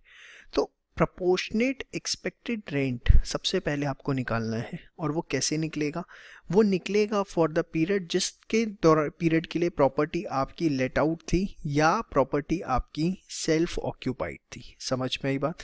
Including self occupied. हो सकता है सेल्फ ऑक्यूपाइड पीरियड क्वेश्चन में ना गिवन हो तो सिर्फ लेट आउट पीरियड का लेंगे, और अगर गिवन है तो उसको भी आपको कंसिडर करना है। और कैसे निकलेगा, ईयर ऑफ 12 मंथ्स जो आपको गिवन होता है वो 12 मंथ्स का ही गिवन होता है, divided by 12 multiply by month for which property was let out plus self occupied. ठीक है, ये तो हो गया आपका स्टेप 1। अब स्टेप 2 में आप कंपेयर करेंगे प्रोपोर्शनेट एक्सपेक्टेड रेंट को एक्चुअल रेंट से। अगर आपका एक्चुअल रेंट जो है वो प्रोपोर्शनेट रेंट से ज़्यादा आया तो आप मानेंगे yes it is due to vacancy, और अगर वो प्रोपोर्शनेट एक्सपेक्टेड रेंट से कम आया या उसके इक्वल आया तो हम कहेंगे it is not due to vacancy rather than it is due to some other factors. ये वो वैकेंसी की वजह से नहीं है, वो कुछ और फैक्टर्स की वजह से है। समझ में आई बात? तो अगर if it is due to vacancy तो फिर हमें ग्रॉस एनुअल वैल्यू क्या लेनी है, एक्चुअल रेंट, और अगर नहीं है तो हमें क्या लेना है, एक्सपेक्टेड रेंट। और वो वैकेंसी की वजह से है या नहीं है वो हमें कैसे पता लगेगा, उसके 2 स्टेप्स हैं। अगेन रिपीट कर रहा हूँ, स्टेप 1 है प्रोपोर्शनेट एक्सपेक्टेड रेंट निकालना। प्रोपोर्शनेट एक्सपेक्टेड रेंट हमें किस टाइम पीरियड का निकालना है, जिसके दौरान पीरियड के दौरान प्रॉपर्टी लेट आउट थी इंक्लूडिंग सेल्फ ऑक्यूपाइड। ठीक है, मतलब जो पीरियड वेकेंट था उसको आपको सिंपली इग्नोर करना है। कैसे निकलेगा, एक्सपेक्टेड रेंट जो भी आपको गिवन होता है वो 12 मंथ्स का होता है, इसलिए उसे आप डिवाइड बाय 12 कर देंगे, मल्टीप्लाई करेंगे month for which property was let out plus self occupied. समझ में आई बात? और उसके बाद कंपेयर करेंगे उस प्रोपोर्शनेट एक्सपेक्टेड रेंट को एक्चुअल रेंट से। अगर एक्चुअल रेंट आपका ज़्यादा है प्रोपोर्शनेट एक्सपेक्टेड रेंट से then it is due to vacancy, और अगर वो ड्यू टू वैकेंसी है तो ग्रॉस एनुअल वैल्यू क्या होती है, एक्चुअल रेंट। लेकिन अगर वो उसके इक्वल या उससे कम है तो वो वैकेंसी की वजह से नहीं है, उस केस में ग्रॉस एनुअल वैल्यू आपको क्या लेनी है, एक्सपेक्टेड रेंट। अभी आपके दिमाग में थोड़ी कंफ्यूजन है जो इस एग्जांपल से अब क्लियर होगी, बड़े ध्यान से देखिएगा। हाउस 2 देखिए, म्युनिसिपल वैल्यू है 26,000, फेयर रेंट है 28,000, स्टैंडर्ड रेंट है 35,000। सिंपल भाषा में हमें क्या लेना होता है, म्युनिसिपल वैल्यू और फेयर रेंट जो भी दोनों में से हायर हो, येस और नो शो। तो आप देखिए म्युनिसिपल वैल्यू और फेयर रेंट आपको गिवन है, दोनों में से जो भी हायर है वो हमने ले लिया। फिर स्टैंडर्ड रेंट के साथ उसे कंपेयर करते हैं जो कि 35,000 है, और उससे हमें क्या लेना होता है, लोअर। तो ये 28,000 जो है वो आपका क्या आ गया, एक्सपेक्टेड रेंट आ गया। अब आप देखेंगे एक्चुअल रेंट, आपको इस क्वेश्चन के अंदर एनुअल रेंट गिवन है कितना, 36,000, वैकेंसी का पीरियड कितना था, 2 महीने। ठीक है, और अनरिलाइज्ड रेंट आपका कितना है, 9,000। अब एनुअल रेंट अगर 36,000 रुपये है जो कि पूरे साल का है, 36,000 रुपये है और पूरे साल का है, तो 36,000 डिवाइडेड बाय 12, तो 10 महीने का एक्चुअल रेंट आपका कितना बनता है, that comes out to be 30,000। और उसमें उसने आपको क्वेश्चन में इंस्ट्रक्शन दी है कि जो मेरा अनरिलाइज्ड रेंट है, जो रिलाइज नहीं हुआ, दैट इज़ 9,000। तो जो एक्चुअल रेंट आपको मिला वो मिला कितना, जस्ट और जस्ट 21,000 रुपीज़ जो आपको मिला। अब यहाँ पर अगर आप देखें तो जो आपका एक्चुअल रेंट है वो कम है एक्सपेक्टेड रेंट से, तो हमें देखना है is it due to vacancy, क्या ये वैकेंसी की वजह से है। अब उसको हम चेक करेंगे, ध्यान से देखिए, is it due to vacancy कैसे, इसके लिए हम निकालेंगे proportionate expected rent. Proportionate expected rent किस तरीके से निकलेगा, जो भी आपका एक्सपेक्टेड रेंट है उसको आप डिवाइड बाय 12 कर देंगे और उसे हम मल्टीप्लाई करेंगे from months for which property was let out plus self occupied, months for which property was let out plus self occupied. अब क्योंकि क्वेश्चन में सेल्फ ऑक्यूपाइड का पीरियड ही गिवन नहीं है, सारा लेट आउट का पीरियड गिवन है, तो देखिए प्रॉपर्टी वेकेंट कितने टाइम के लिए रही, 2 महीने के लिए वेकेंट रही, यस और नो। तो लेट आउट पीरियड उसका कितना होगा, 10 महीने का। तो 28,000 divide by 12 multiply by 10, proportionate expected rent आ जाता है 23,333 रुपये, यस और नो। एक्चुअल रेंट आपका कितना था, 21,000। तो अगर आप देखें तो प्रोपोर्शनेट एक्सपेक्टेड रेंट जो है वो ज़्यादा है एक्चुअल रेंट से, यस और नो। तो हम कहेंगे it is not due to vacancy, ये वैकेंसी की वजह से नहीं है। Is it due to vacancy? No, it is not due to vacancy, and in that case gross annual value will be what? It will be equivalent to expected rent, and here the expected rent is what? 28,000. तो यहाँ पर जो gross annual value आएगी वो 28,000 आएगी। देखिए proportionate expected rent का सिर्फ रोल इतना है चेक करने के लिए कि वैकेंसी की वजह से है या नहीं, इससे ज़्यादा उसका कोई भी रोल नहीं है। आप ये मत समझिएगा कि gross annual value proportionate expected rent हो जाएगी। ग्रॉस एनुअल वैल्यू जो है आप देखिए बड़ा क्लियर लिखा हुआ है, इधर it will B actual rent और इधर it will be expected rent depending upon the fact whether it is due to vacancy or not. If it is due to vacancy, then it will be actual rent. If it is not due to vacancy, it will be expected rent. But to identify whether it is due to vacancy or not, we need to find out the proportionate expected rent for the period for which the property was let out, including of self-occupied, ठीक है, and which is very simple. And in the step 2 we will compare the AR with the proportionate expected rent. If AR is more than proportionate expected rent, we will say it is due to vacancy, otherwise we will say it's not due to vacancy. So the role of this step 1 and step 2 is to identify whether it is due to vacancy or not, और अगर है तो GAV क्या होगा, नहीं है तो GAV क्या होगा, वो मैंने दोनों केसेस आपको बता दिए। समझ में आई बात? Sure, clear. ये तो था आपका एग्जाम्पल 2 हाउस 2 का। हाउस 3 देखिए जरा एक बार, खुद करिए एक बार हाउस 3, फिर कंपेयर करिएगा कि आप इस चीज़ों को समझ पाए या नहीं। पहले आप इतना नोट डाउन कर लीजिए। केस 2 ये रहा आपका, जो मैंने आपके साथ पूरा डिस्कस किया, ठीक है, is it due to vacancy करके, हाउस 2। और ये पूरा चार्ट जो है आप अब कंप्लीट कर लीजिए अपना, यहाँ पर एक्चुअल रेंट, एक्सपेक्टेड रेंट पूरा, और ये जो स्टेप 1 स्टेप 2 ये पूरा का पूरा जो है आप रुकिए इसको बस हाईलाइट कर लीजिएगा, मेन चीज़ जो है, ठीक है। तो ये आप एक बार फटाफट नोट डाउन करिए और उसके बाद अभी स्पेशल पॉइंट्स आपको नहीं करने, हाउस 2 जो है वो कर लीजिए, और हाउस 3 आप अपने आप करिए कि आपको समझ में आया या नहीं आया, फास्ट। चलिए, उम्मीद करता हूँ आपने सारा नोट डाउन किया। और अब हाउस 3 देखते हैं। हाउस 3 का आंसर क्या है, म्युनिसिपल वैल्यू और fair rent whichever is higher that is 35,000, और 35,000 और स्टैंडर्ड रेंट दोनों में से लोअर, तो 35,000 जो है आपका एक्सपेक्टेड रेंट आना चाहिए केस 3 में, ठीक है। एक्चुअल रेंट देखते हैं, तो देखिए 30,000 था एनुअल रेंट, 3 महीने वेकेंट रहा, ये एनुअल रेंट है आपका, तो 30,000 divided by 12 multiply by 9, 22,500, unrealised rent है 2,500, तो ये आ गया 20,000। अब अगेन एक्सपेक्टेड रेंट जो है यहाँ पर वो ज़्यादा है एक्चुअल रेंट से, तो हमें चेक करना है is it due to vacancy. For that we will compute proportionate expected rent, that is 35,000 divided by 12 multiply by 9, जितने पीरियड के लिए वो लेट आउट रहा 26,250। अब अगर आप देखें तो प्रोपोर्शनेट एक्सपेक्टेड रेंट जो है अगेन एक्चुअल रेंट से ज़्यादा है, और अगर प्रोपोर्शनेट एक्सपेक्टेड रेंट ज़्यादा है एक्चुअल रेंट से तो ये वैकेंसी की वजह से नहीं है। उस केस में ग्रॉस एनुअल वैल्यू आपकी एक्सपेक्टेड रेंट होगी, और वो आपका कितना आ जाएगा, 35,000 रुपीज़। समझ में आई बात? श्योर। तो ये आपने मेरे साथ पूरा का पूरा केस, दोनों केसेस अच्छे से देखे कि एनुअल वैल्यू निकालनी कैसे। सेल्फ ऑक्यूपाइड प्रॉपर्टी है, नील लेना है, अदर केस है एक्चुअल रेंट ज़्यादा है एक्सपेक्टेड रेंट से, कोई दिक्कत ही नहीं, एक्चुअल रेंट लेना है। एक्चुअल रेंट कम है एक्सपेक्टेड रेंट से, तो हमें देखना है कि वैकेंसी की वजह से है या नहीं है तो ग्रॉस एनुअल वैल्यू आप एक्चुअल रेंट लोगे, नहीं है तो ग्रॉस एनुअल वैल्यू आप एक्सपेक्टेड रेंट लोगे। समझ में आई बात? अगर ये कैसे पता लगेगा वैकेंसी की वजह से है नहीं? For that we need to compute proportionate expected rent कितने टाइम पीरियड के लिए for which the property was let out including self occupied. अगर AR ज़्यादा आता है प्रोपोर्शनेट एक्सपेक्टेड रेंट से वैकेंसी की वजह से है। अगर PER प्रोपोर्शनेट एक्सपेक्टेड रेंट ज़्यादा या इक्वल आता है तो वैकेंसी की वजह से नहीं है। समझ में आई बात?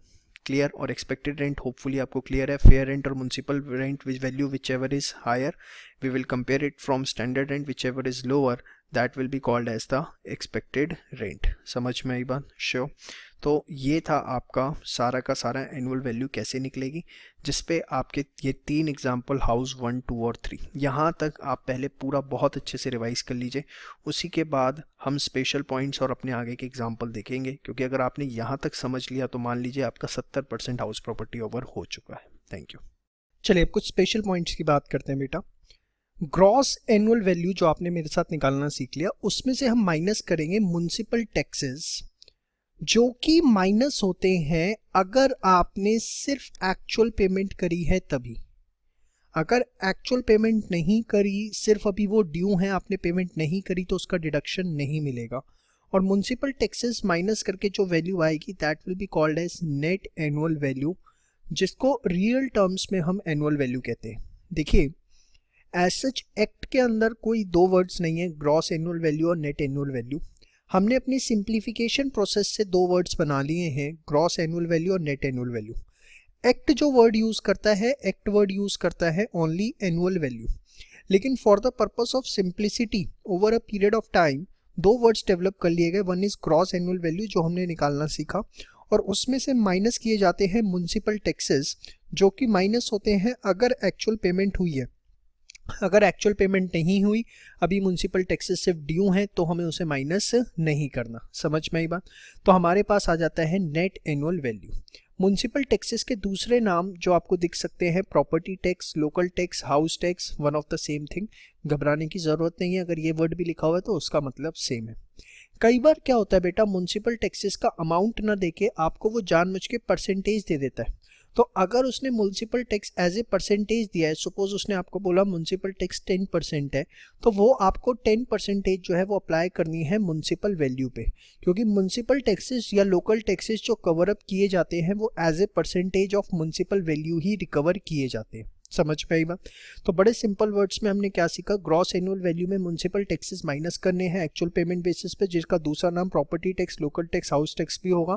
और अगर ये परसेंटेज बेसिस पे गिवन होंगे तो वो परसेंटेज हमें म्युनिसिपल वैल्यू पे अप्लाई करनी है, और वो हमारी आ जाएगी नेट एनुअल वैल्यू, जिसको हम रियल टर्म्स में एनुअल वैल्यू कहते हैं।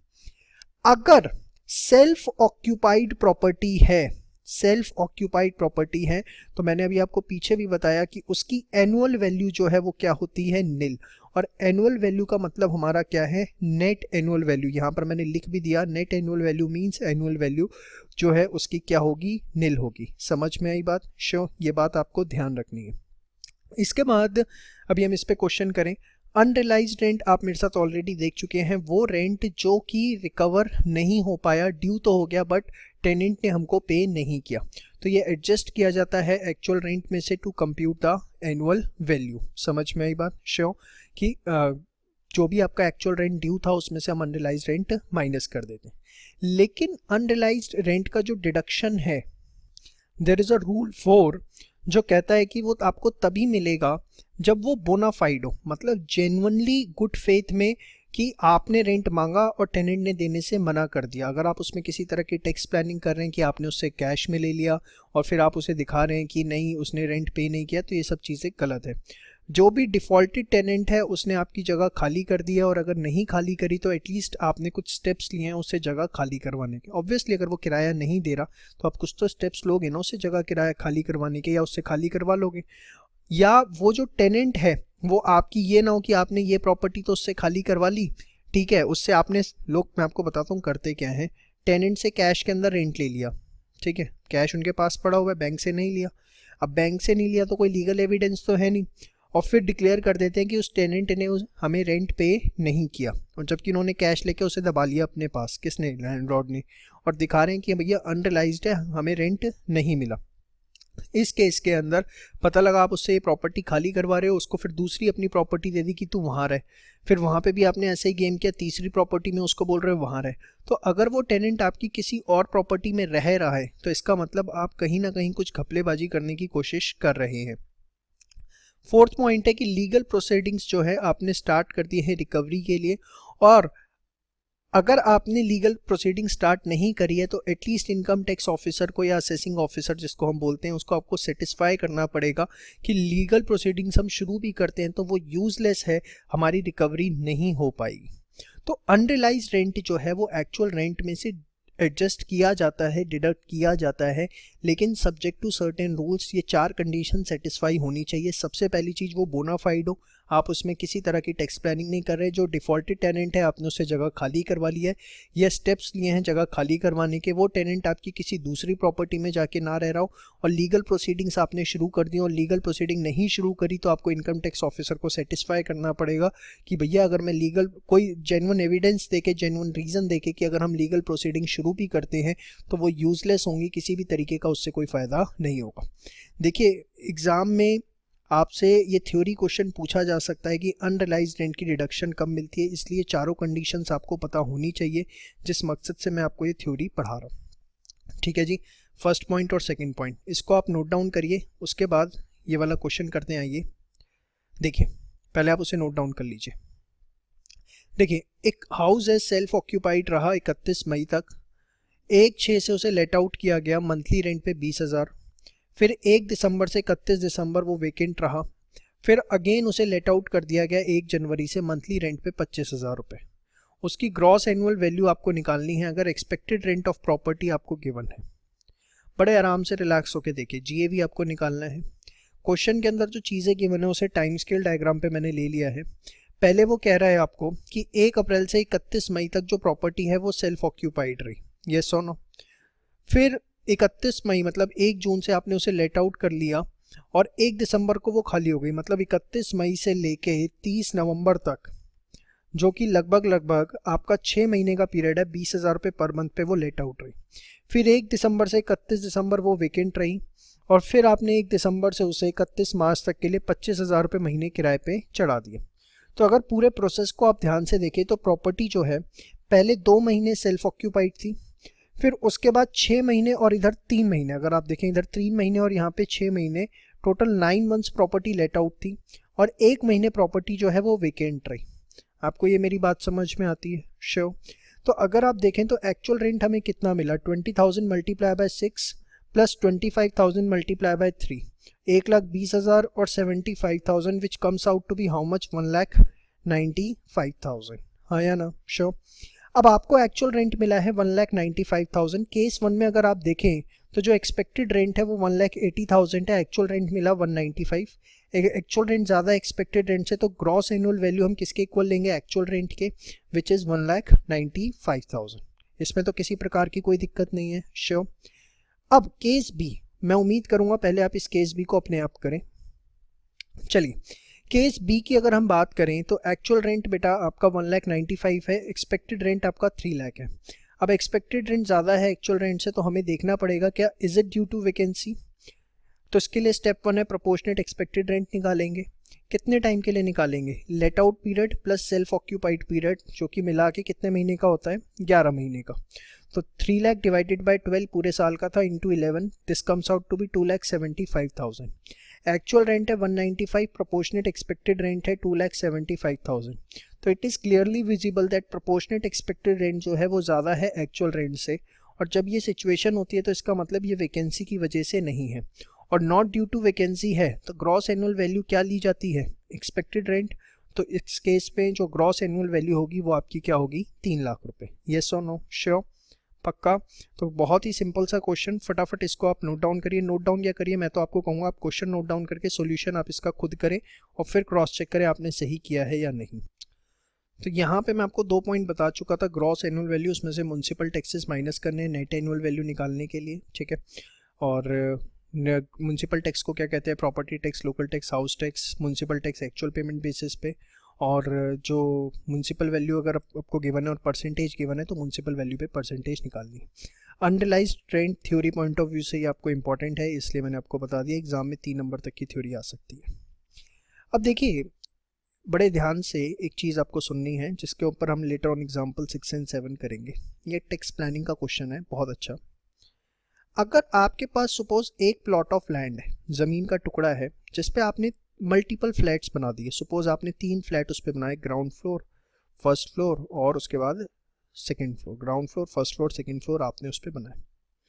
Now issue arises, plot of land पे आपने 3 फ्लैट्स बना दिए, ground floor, first floor and second floor, और सारे के सारे अगर आपके सेल्फ ऑक्यूपाइड है तो आप उसको एक सिंगल हाउस प्रॉपर्टी ही मानेंगे क्योंकि वो एक ही प्लॉट पे बना हुआ है। और क्योंकि अगर आप उसे एक ही हाउस प्रॉपर्टी मानेंगे तो उसकी जो एनुअल वैल्यू है वो क्या होगी, नील होगी। समझ में आई बात? ये तभी हो सकता है जब एक ही प्लॉट ऑफ लैंड पे मल्टीपल फ्लैट्स बने हुए हैं और सारे सेल्फ ऑक्यूपाइड हैं, तो आप उसको एक ही हाउस प्रॉपर्टी मानेंगे, उसकी एनुअल वैल्यू नील होगी। इस पर लेटर ऑन हमें एग्जाम्पल करने हैं, अभी नहीं करवा सकता क्योंकि बीच में बहुत सारी चीज़ें और भी हैं।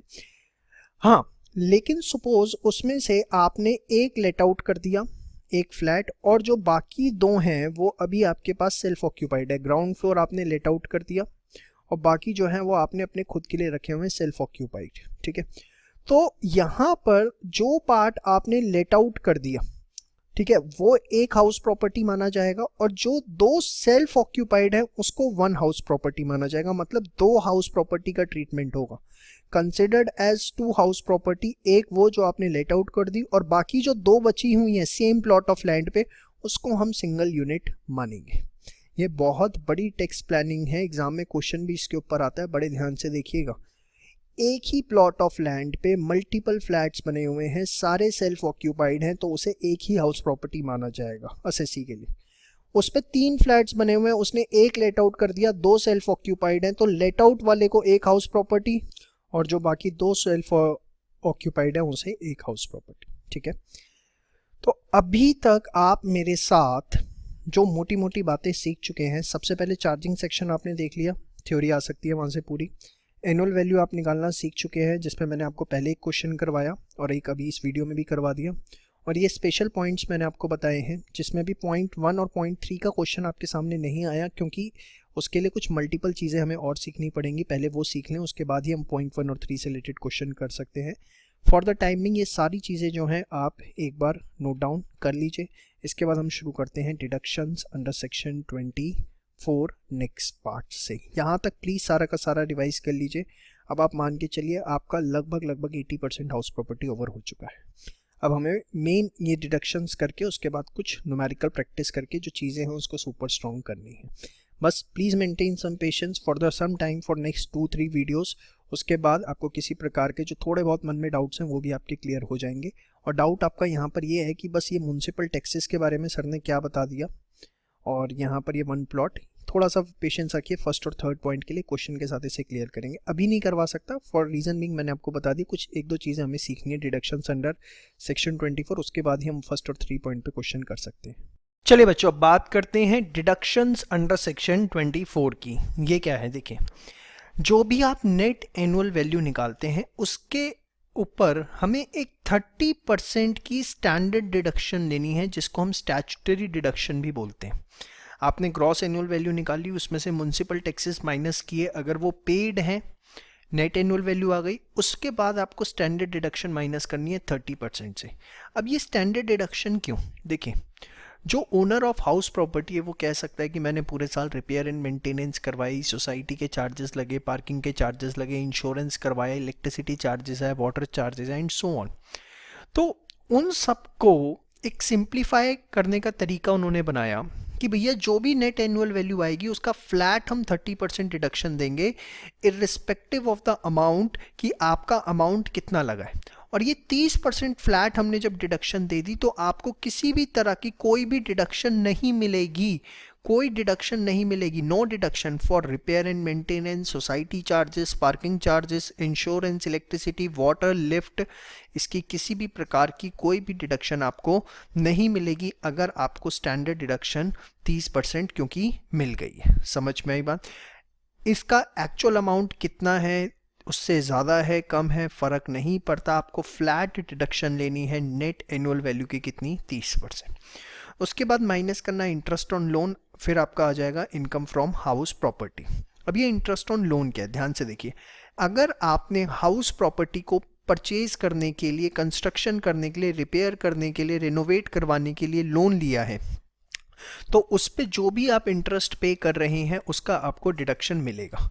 लोन आप कहीं से भी ले सकते हैं, बैंक से, फाइनेंशियल इंस्टीट्यूशन से, ट्रस्ट से, फ्रेंड से, फैमिली से, मतलब फॉर्मल सोर्स हो ये बिल्कुल भी ज़रूरी नहीं है। इनफॉर्मल सोर्स है, अनऑर्गेनाइज सेक्टर है, वहाँ से भी आपने लिया है तो भी बात बनेगी।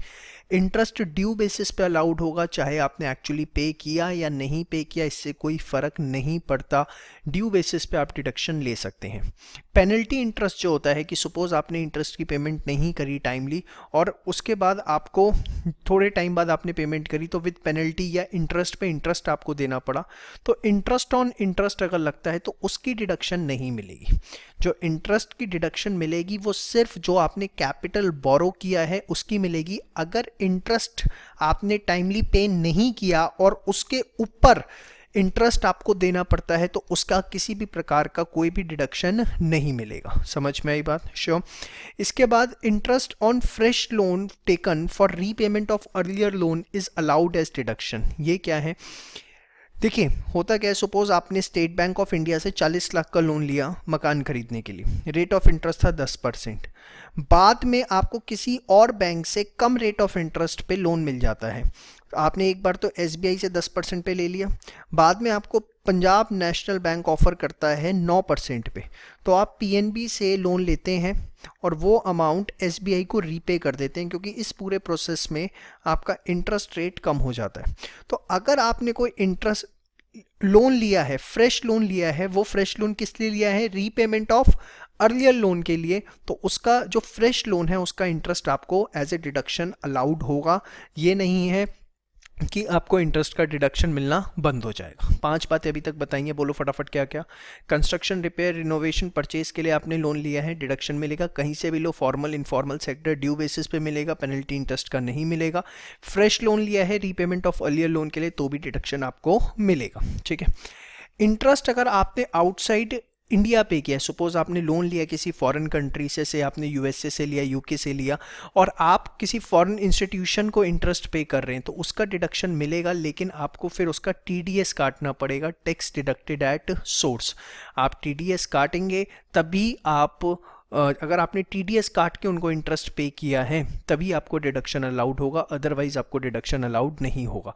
टीडीएस क्या होता है मैं आपको बता दूं छोटा सा, it's tax deducted at source, मतलब जहां पर सोर्स ऑफ इनकम है वहीं पर टैक्स काट लिया जाता है। देखिए बड़ा सिंपल सा कारण है, अगर आपने फॉरेन बैंक से लोन लिया, आप उनको इंटरेस्ट पे कर रहे हैं, तो it will become very difficult for the Indian government to claim the tax from the foreign authorities. ठीक है, तो उन्होंने पहले ही बोल दिया कि आप उनको इनकम दे रहे हैं, एक तरह से अगर हम इंटरेस्ट पे कर रहे हैं तो फॉरेन बैंक को तो इनकम मिल रही है ना, तो इनकम टैक्स अथॉरिटी ने हमारी जिम्मेदारी लगा दी कि अगर आप किसी फॉरेन बैंक को इंटरेस्ट पे कर रहे हैं तो उसका टीडीएस काटेंगे और इनकम टैक्स डिपार्टमेंट को जमा करवाएंगे। अगर आपने ऐसा किया है तभी आपको वो इंटरेस्ट अलाउड होगा, अदरवाइज आपको अलाउड नहीं होगा। समझ में आई बात? श्योर। अब इंटरेस्ट कितना अलाउड होगा, क्या उसकी स्पेसिफिक लिमिट है? जी हाँ, अगर आपने प्रॉपर्टी लेट आउट की है या आपकी property deem to be let out मानी गई है तो कोई लिमिट नहीं है, आपने जो इंटरेस्ट पिया है सारा का सारा अलाउड हो जाएगा। लेकिन अगर आपकी सेल्फ ऑक्यूपाइड प्रॉपर्टी है, क्या है? सेल्फ ऑक्यूपाइड, और आपने लोन लिया है 1 अप्रैल 1999 के बाद for the purpose of construction, और वो कंस्ट्रक्शन जो है विद इन 5 ईयर्स कंप्लीट हो जानी चाहिए from the end of the previous year जिसमें आपने लोन लिया है। मतलब सपोज आपने 30 मई 2014 में लोन लिया, तो ये कौन सा प्रीवियस ईयर हुआ? 14-15 हुआ, तो 31 मार्च 2015 से 5 सालों के अंदर, मतलब मैक्सिमम बाय 31 मार्च 20 आपकी कंस्ट्रक्शन कंप्लीट हो जानी चाहिए। तो अगर लोन आपने 1 अप्रैल 1999 के बाद लिया है for the purpose of purchase और कंस्ट्रक्शन लिया है, याद रखना रिनोवेशन इसके अंदर कवर अप नहीं होता, एग्जाम में घुमा देता है वो आपको, सिर्फ इसमें परचेज और कंस्ट्रक्शन आता है। तो अगर आपने लोन लिया है 1 अप्रैल 1999 के बाद for the purpose of purchase और कंस्ट्रक्शन, और वो कंस्ट्रक्शन जो है 5 साल में कंप्लीट हो जानी चाहिए from the end of previous previous year in which loan was taken, तो आपको मैक्सिमम 2 लाख रुपए का इंटरेस्ट अलाउड होगा एज ए डिडक्शन। लेकिन आपने इसके अलावा कोई केस है, सपोज आपने लोन 1 अप्रैल 99 से पहले लिया, या आपने रिनोवेशन पर्पस के लिए लिया, या आपकी कंस्ट्रक्शन 5 साल से ज़्यादा में कंप्लीट हुई, तो फिर मैक्सिमम लिमिट आपकी 30,000 रुपये की है जो आपको डिडक्शन मिलेगा। इससे ज़्यादा आपको डिडक्शन नहीं मिलेगा। तो देखिए मोटी मोटी बातें, लेट आउट प्रॉपर्टी है, कोई लिमिट नहीं है, सेल्फ ऑक्यूपाइड है, तो या तो 2 लाख मैक्सिमम मिलेगा या 30,000। 2 लाख कब? 1 अप्रैल 1999 के बाद है। कंस्ट्रक्शन के लिए, कंस्ट्रक्शन 5 साल में कंप्लीट हो गई। याद क्या रखना है कि रेनोवेशन उसमें कवर अप नहीं होता। इसके अलावा कोई केस है तो कितना मिल जाएगा? 30,000 रुपये का डिडक्शन। समझ में बात? अब ये तो आपने यहाँ पे 7 पॉइंट्स पढ़ लिए। बड़े ध्यान से देखिए, 2 तरह के इंटरेस्ट हो सकते हैं। या एक काम करिए, आगे बढ़ने से पहले यहाँ तक आप पहले सारा का सारा नोट डाउन कर लीजिए, ठीक है? फिर हम टाइप्स ऑफ इंटरेस्ट से देखते हैं। चलिए अब हम देखेंगे इंटरेस्ट का डिडक्शन किस तरीके से मिलेगा। देखिए इंटरेस्ट का डिडक्शन लेने के लिए हमें उससे पहले बाइफरकेट करना पड़ेगा प्री और पोस्ट में। तो व्हाट इज दिस प्री और पोस्ट? देखिए सिंपल वर्ड्स में, जिस दिन आपने लोन लिया, सपोज एक छोटा सा एग्जांपल, आपने 30 मई 2016 को लोन लिया, और जिस दिन आपकी कंस्ट्रक्शन कंप्लीट हुई, सपोज आपने कंस्ट्रक्शन के लिए लोन लिया था, आपकी कंस्ट्रक्शन कंप्लीट हुई 31 अगस्त 2019। तो देखो जिस दिन आपकी कंस्ट्रक्शन कंप्लीट हुई है ना, उससे पहले जो भी 31 मार्च आएगी, कौन सी आएगी इस केस में? 31 मार्च 2018। तो यहाँ तक का जो पीरियड है वो सारा प्री कहलाएगा, और उसके बाद का जो पीरियड है वो पोस्ट कहलाएगा। अभी आप समझो प्री और पोस्ट किसको कहना है। प्री किसको कहना है? जिस डेट को कंस्ट्रक्शन कंप्लीट हुई है उससे पहले की जो 31 मार्च आएगी वहाँ तक का सारा पीरियड जो है वो मेरा क्या कहलाएगा? Pre construction period. और उसके बाद का सारा क्या कहलाएगा? Post construction period. देखो मैंने लिख भी दिया, जिस दिन कंस्ट्रक्शन कंप्लीट हुई है उससे पहले 31 मार्च तक का जो पीरियड है उसको हमें क्या कहना है? Pre construction. थोड़ा अंग्रेजी में टेक्स्ट की लैंग्वेज में, interest for period up to preceding previous year in which construction completed. हम देसी लोग हैं, हिंदी ज़्यादा अच्छे समझ में आती है।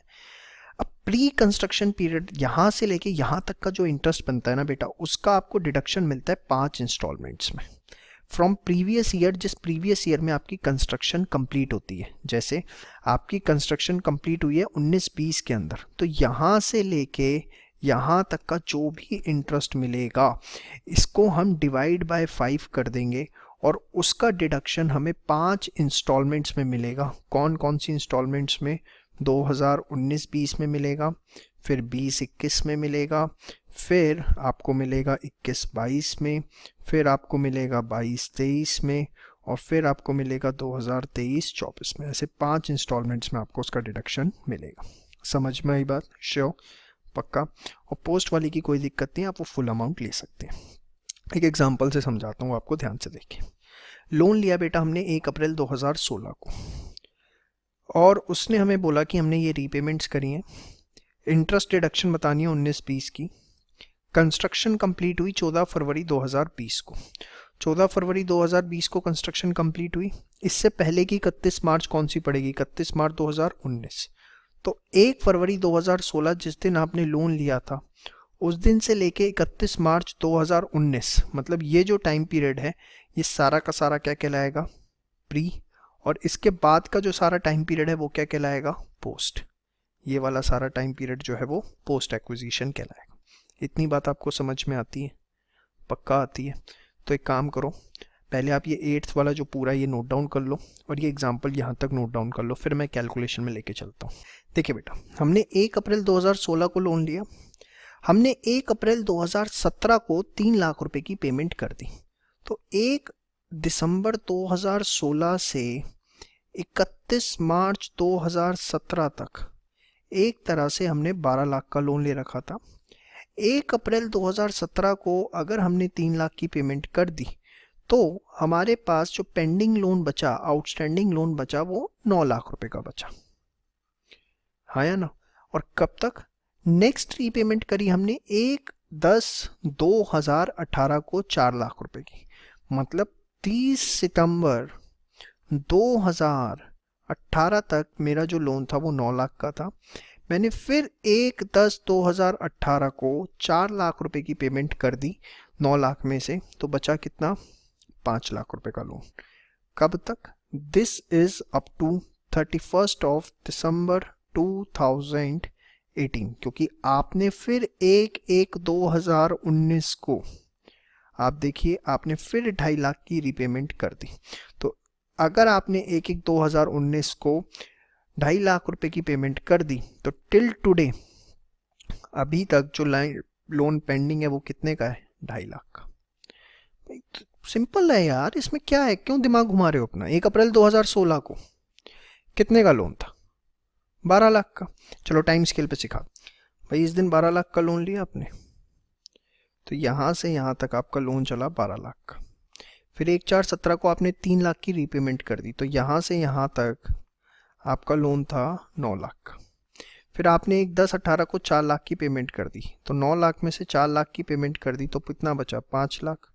तो 1/10/18 से 1/1/19 तक आपका लोन रहा 5 लाख का।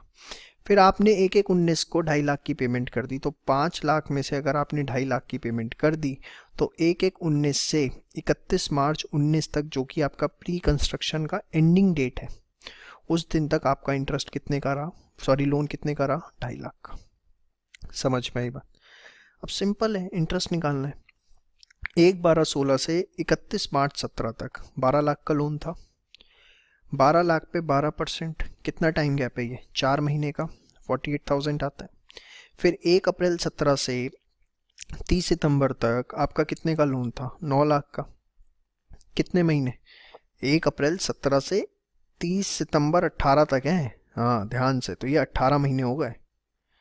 समझ गए अब 18 महीने कैसे? हाँ वेरी गुड, अकलमंद हो। तो 1,62,000। फिर 1/10/18 से 31/12/18 तक आपका 5 लाख का लोन था 3 महीने के लिए, तो कितना हो गया? 15,000। फिर 1/1/19 से 31 मार्च 19 तक आपका लोन कितने का था? 2.5 लाख का। कितने महीने के लिए? 3 महीने के लिए, तो आपका कितना आ गया? 5,000। So this pre acquisition comes out to be 2,30,000, जिसका आपको 5 इंस्टॉलमेंट्स में डिडक्शन मिलेगा। यस और नो? अब उसके बाद आपने कोई रीपेमेंट तो करी है नहीं, तो 1 अप्रैल 19 से 31 मार्च 2020 तक आपका पूरा 2.5 लाख का लोन जो है वो आउटस्टैंडिंग है। तो पोस्ट एक्विजिशन के लिए अगर आप निकालें, ध्यान से देखिए, 2.5 लाख का पूरे साल का 12%, 30,000, this is post acquisition for 1920। तो टोटल डिडक्शन कितनी मिलेगी? 2,30,000 जो है इसको डिवाइड बाय 5 कर देंगे, और 30,000 पे 1920 की, तो टोटल डिडक्शन आपको मिलेगी 76,000 की। तो ले देके इतनी बड़ी कहानी इसलिए सुनाई, जो यहाँ बताया था प्री कंस्ट्रक्शन का आपको मिलेगा 5 इंस्टॉलमेंट्स में। प्री कंस्ट्रक्शन का टाइम पीरियड जिस दिन कंस्ट्रक्शन कंप्लीट हुई है उससे पहले जो 31 मार्च आएगी वहाँ तक का, उसके बाद सारा पोस्ट एक्विजिशन कहलाएगा। समझ में आई बात? पोस्ट एक्विजिशन का 100% मिल जाएगा, और प्री का जो है वो 5 इंस्टॉलमेंट्स में मिलेगा। समझ में आई बात? श्योर। चलिए, इसके बाद 2 छोटे छोटे पॉइंट और हैं। इंटरेस्ट की जब आप बात करते हैं, तो अगर आपने किसी भी तरह की सर्विस, कोई भी ब्रोकरेज वगैरह पे करी है मनी बोरो करने के लिए, तो वो भी डिडक्टेबल है as interest on capital borrowed. सिर्फ प्योर इंटरेस्ट का अमाउंट नहीं, कोई भी service fee, processing fees, brokerage आपने पे करी है तो उसका भी आपको डिडक्शन मिलेगा। अच्छा, हो सकता है कि आपने बोरोइंग्स ना करी हो, लेकिन आपने एज एन एसएससी सेलर के साथ एग्रीमेंट किया कि सपोज मैं आपको छोटा सा एग्जांपल देता हूँ, 50 लाख का मकान है भाई, तो एक काम करियो, मेरे से 12 लाख की 5 इंस्टॉलमेंट्स ले लियो, 12 लाख की 5 इंस्टॉलमेंट्स ले लियो, ठीक है। तो एक तरह से आप उतना कितना पे कर रहे हो? 60 लाख, जबकि उसकी ओरिजिनल कॉस्ट थी कितनी? 50 लाख रुपए। आप पे कितना कर रहे हो उसे? 60 लाख रुपए। So the additional amount that you are paying to the seller of rupees 10 lakh is nothing but the interest, because you are paying the amount in installments. Yes or no? So if instead of borrowing, assessee pays the amount in installments to the seller, then interest amount included in installment, her installment में अगर देखा जाए 5 installments हैं, total interest कितना गया? 10 लाख। तो हर instalment में जो भी अमाउंट ऑफ इंटरेस्ट आपका गया है वो आप डिडक्ट कर सकते हैं। ये जरूरी नहीं है कि बोरोइंग्स हो, अगर इस तरह का अरेंजमेंट भी है कि आपने सीधे सेलर को बोला कि I will pay you the amount in installments, और जो भी आपका इंटरेस्ट बनता है, तो जो भी उसमें आपका इंटरेस्ट हुआ वो भी आप डिडक्ट कर सकते हैं, जरूरी नहीं है कि बोरोइंग्स ही होंगी। समझ में आई बात? श्योर। तो बेटा ये आपने 10 रेलिवेंट पॉइंट पढ़े इन रिस्पेक्ट ऑफ इंटरेस्ट, ठीक है। कैलकुलेशन पॉइंट ऑफ व्यू से जो है वो तो 8th पॉइंट है, बाकी थ्योरी के पॉइंट ऑफ व्यू से एक एक 2-2 नंबर के क्वेश्चन पूछ लिए जाते हैं, इसलिए सारी बातें जो है वो आपको पता होनी चाहिए। कोई भी चीज़ जो है वो आप इग्नोर नहीं कर सकते। थ्योरी के पॉइंट ऑफ व्यू से सारे पॉइंट्स इसके अंदर रेलिवेंट हैं। समझ में आई बात? 8th पॉइंट जो है वो सिर्फ कैलकुलेशन के पॉइंट ऑफ व्यू से। फटाफट इसे सारा नोट डाउन कर लीजिए। अब आपका 90% चैप्टर जो है वो ख़त्म हो चुका है, हमें सिर्फ बेटा क्वेश्चंस अब डिस्कस करने हैं, फटाफट फास्ट। आइए बच्चों एक क्वेश्चन देखते हैं, बहुत ही अच्छा क्वेश्चन, बहुत सिंपल है और खामा का एग्जाम में आ गया ना तो आपके नंबर जरूर कटवाएगा। ऐसा क्या है सर? देखिए, राम के पास प्रॉपर्टी अपने रहने के लिए, उनका ट्रांसफ़र हो गया दूसरे स्टेट में जून में, and therefore he let out the property from 1 July of previous year. Previous year के 1 जुलाई से उन्होंने प्रॉपर्टी लेट आउट कर दी, मंथली रेंट जिसका है 3000 रुपये। कॉरपोरेशन टैक्स जो है उस प्रॉपर्टी का 6000 रुपये, जिसमें से 50% जो है वो उन्होंने पे कर दिया 31 मार्च से पहले। मतलब हमें पता है कॉरपोरेशन टैक्स का पेमेंट बेसिस पे डिडक्शन मिलता है, तो 6000 का 50% दैट इज 3000 का डिडक्शन मिलेगा। इंटरेस्ट ऑन मनी बोरोड जो है वो 20,000 है। Compute income. अब सी, यहाँ पर अगर आप देखें तो जून तक उनकी जो प्रॉपर्टी थी वो सेल्फ ऑक्यूपाइड थी, उसके बाद उन्होंने लेट आउट करी है। तो here property was self occupied for first 3 months and thereafter he let out the property for 9 months। तो एक्चुअल रेंट आपका कितना है? 3000 multiply by 9 that is 27,000। Expected rent निकालने के लिए उन्होंने कोई भी चीज़ आपको नहीं बताई। तो इस क्वेश्चन में जब आपको इस तरह की कोई क्वेश्चन गिवन है तो आप मान लीजिए कि जो फेयर रेंट है वो इक्वल है एक्चुअल रेंट के। ये लिखने की ज़रूरत नहीं है, एक बड़ी कॉमन सी असम्पशन है। अगर कुछ नहीं गिवन तो हम यही मानेंगे जो एक्चुअल रेंट है वही फेयर रेंट है, और उसके बेसिस पे आप अपना एक्सपेक्टेड रेंट निकाल लीजिए। पूरे 12 महीने का कितना बनेगा? 36,000 रुपये। हाँ या ना? श्योर भाई, कुछ नहीं गिवन ना म्युनिसिपल वैल्यू, ना फेयर रेंट, ना स्टैंडर्ड रेंट। तो आप क्या करोगे? जो एक्चुअल रेंट है मान लोगे कि वही फेयर रेंट था, उतने में ही चढ़ा होगा प्रॉपर्टी, तो उसके बेसिस पे एक्सपेक्टेड रेंट निकाल लिया। अब एक्सपेक्टेड रेंट ज़्यादा है एक्चुअल रेंट से, तो हमें क्या निकालना पड़ेगा? Proportionate expected rent. अब बड़े ध्यान से देखना, 9 months आपने लेट आउट करा और 3 महीने सेल्फ ऑक्यूपाइड रहा, तो 36,000 which is a proportionate expected rent divided by 12, again multiply by 12। क्योंकि देखो मैंने आपको ये बताया था, यहाँ पे मल्टीप्लाई हम करते हैं किससे? यहाँ हम मल्टीप्लाई करते हैं जितने पीरियड के लिए वो आपका लेट आउट रहा प्लस सेल्फ ऑक्यूपाइड रहा। सिर्फ वेकेंट पीरियड नहीं लेते, वेकेंट तो रहा ही नहीं वो, let out plus self occupied. तो यहाँ प्रोपोर्शनेट एक्सपेक्टेड रेंट भी आपका कितना आता है? 36,000। और आप देखिए प्रोपोर्शनेट एक्सपेक्टेड रेंट जो है वो एक्चुअल रेंट से ज़्यादा है, और प्रोपोर्शनेट एक्सपेक्टेड रेंट अगर एक्चुअल रेंट से ज़्यादा होता है तो हम बोलते हैं कि it's not due to vacancy. मैं मान के चलता हूँ कॉन्सेप्ट आपके स्ट्रॉन्ग है और आपको बातें याद आ रही हैं। तो अब if it is not due to vacancy the expected rent will be equal to gross annual value which is 36,000। समझ में आई बात? श्योर, पक्का? अच्छा, सेकेंड पॉइंट, जो म्युनिसिपल टैक्सेस हैं वो एक्चुअल पेमेंट बेसिस पे अलाउड होते हैं, देयरफॉर डिडक्शन जो है वो आपको 50% मिलेगा। 6,000 का कितना? 3,000। तो ग्रॉस एनुअल वैल्यू आ गई 36,000। 3,000 आपको म्युनिसिपल टैक्स का डिडक्शन मिलेगा। तो देखिए फुल फ्लैश क्वेश्चन कैसे करना होता है। ग्रॉस एनुअल वैल्यू, उसमें से म्युनिसिपल टैक्सेस पेड, फिर आपने आ गई नेट एनुअल वैल्यू। जो भी नेट एनुअल वैल्यू आई उसका स्टैंडर्ड डिडक्शन आपने लिया 30%, ये 30% है किसका? 33,000 का, ये जो मैंने आपको बताया था। फिर इंटरेस्ट ऑन कैपिटल बोरोड आपको कैलकुलेटेड गिवन था, वो आप माइनस करेंगे तो इनकम फ्रॉम हाउस प्रॉपर्टी आपका आता है। तो इस तरीके से आपको पूरा कंप्लीट फुल फ्लैश क्वेश्चन जो है वो करना होता है हाउस प्रॉपर्टी का। समझ में आया? अगर आपके प्रोविज़न सारे दिमाग में हैं, चीज़ें सारी दिमाग में हैं, तो किसी प्रकार की कोई दिक्कत नहीं आएगी। प्रोविज़न आपके प्लस माइनस हैं तो ही क्वेश्चन करने में आपको दिक्कत आएगी, अदरवाइज़ कोई दिक्कत नहीं आएगी। क्वेश्चन आप नोट करिए, एग्जाम्पल, उसके बाद सॉल्यूशन आप खुद करिए। अच्छा, एक चीज़ ध्यान रखिएगा, ये जो नोट्स होते हैं ये आपको प्रॉपर लिख के आने पड़ते हैं कि भैया हमने पूरी वर्किंग जो है आपको वर्किंग नोट में दिखानी है। एक एक एक्सप्लेनेशन, कोई चीज़ जैसे आप 50% ले रहे हो, क्यों ले रहे हो, सब कुछ आपको लिख के आना है, जैसे मैं यहाँ लिख रहा हूँ। ये बात आपको ध्यान रखनी है, ठीक है बेटा? फटाफट इसको फटाफट सारा का सारा क्वेश्चन लिखिएगा, आंसर खुद करिएगा, फिर क्रॉस चेक करिएगा। Thank you. चलिए आइए बच्चों एक एग्जाम्पल करते हैं deem to be let out पे। देखिए हमने देखा कि अगर सेल्फ ऑक्यूपाइड प्रॉपर्टी है तो उस केस के अंदर दो प्रॉपर्टीज तक आपके पास एग्जेम्प्ट है, लेकिन अगर इसके अलावा आपके पास दो से ज़्यादा प्रॉपर्टीज हैं, जितनी भी ज़्यादा प्रॉपर्टीज हैं उसको हम क्या मान लेंगे, deem to be let out. अब किस तरीके से प्रैक्टिकल एप्लीकेशन उसकी होती है उसको देखते हैं। सपोज आपके पास तीन घर हैं, हाउस 1, हाउस 2, हाउस 3, जिनकी म्युनिसिपल वैल्यूएशन गिवन है, फेयर रेंट गिवन है, standard rent per annum given है, डेट ऑफ कंप्लीशन गिवन है 31 मार्च 2017 18 और ये भी 18। Municipal taxes paid for house 2 and 3 only दिए हमने, एक्चुअली सिर्फ सेकंड और थर्ड के हैं, फर्स्ट का भी पे नहीं हो पाया, 12%, 8%, 10%। Interest on money borrowed for acquisition of house property, कितना इंटरेस्ट क्या हो इनको बाय करने में, एक्विजिशन है परचेज 180, 80 और 75। अब देखिए यहां पर आपके पास तीन घर हैं तो कोई भी दो घर जो है वो आप सेल्फ ऑक्यूपाइड मान सकते हो, तीसरा घर जो है वो आपका deem to be let out होगा। अब कैसे टैक्स प्लानिंग उसकी पूरी की जाती है देखिएगा, हमारे पास क्या क्या ऑप्शंस बन सकते हैं।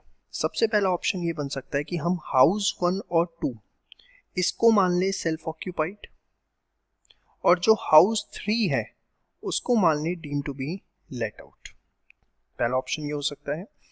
सेकेंड ऑप्शन हमने मान लिया कि हाउस 2 एंड 3 जो है वो सेल्फ ऑक्यूपाइड है और हाउस 1 जो है वो है deem to be let out, ठीक है। फिर नेक्स्ट ऑप्शन क्या हो सकता है कि हाउस 1 और 3 को सेल्फ ऑक्यूपाइड मान ले और हाउस 2 जो है उसको deem to be let out मान ले।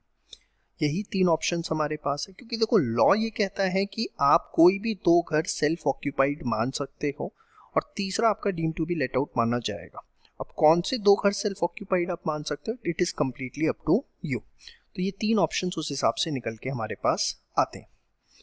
अब हमें तीनों ऑप्शंस पे वर्कआउट करना है, कैसे करना है। सबसे पहले आप मानिए कि अगर आपने हाउस 1, हाउस 2 या हाउस 3 लेट आउट किया होता, deem to be let out, तो उसकी आपकी इनकम कितनी आती। अब वो किस तरीके से निकालेंगे, वही हमारा तरीका, म्युनिसिपल वैल्यूएशन और फेयर रेंट दोनों में से जो भी हायर होगा but it can not exceed the standard rent per annum.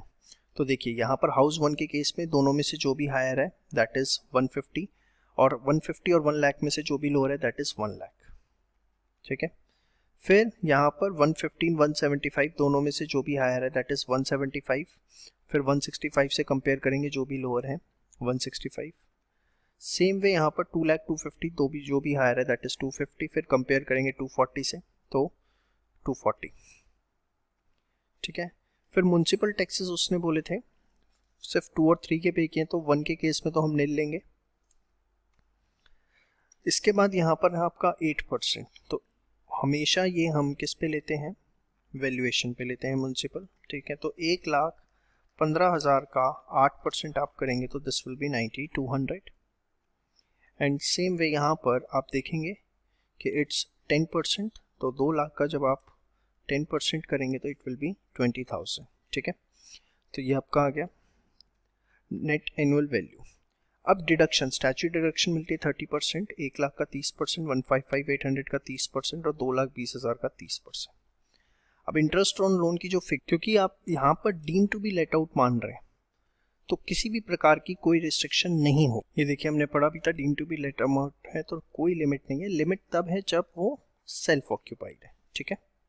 तो यहाँ पर पूरा 180, 80 और 75 जो है वो आपको अलाउ हो जाएगा।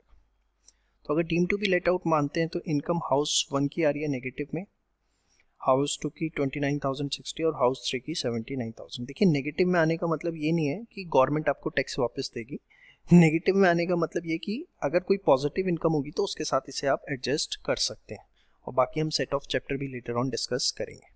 तो ये तो हो गया deem to be let out, अगर आप मानते हैं हाउस 1 को, हाउस 2 को, हाउस 3 को, तो कितनी कितनी इनकम आती है।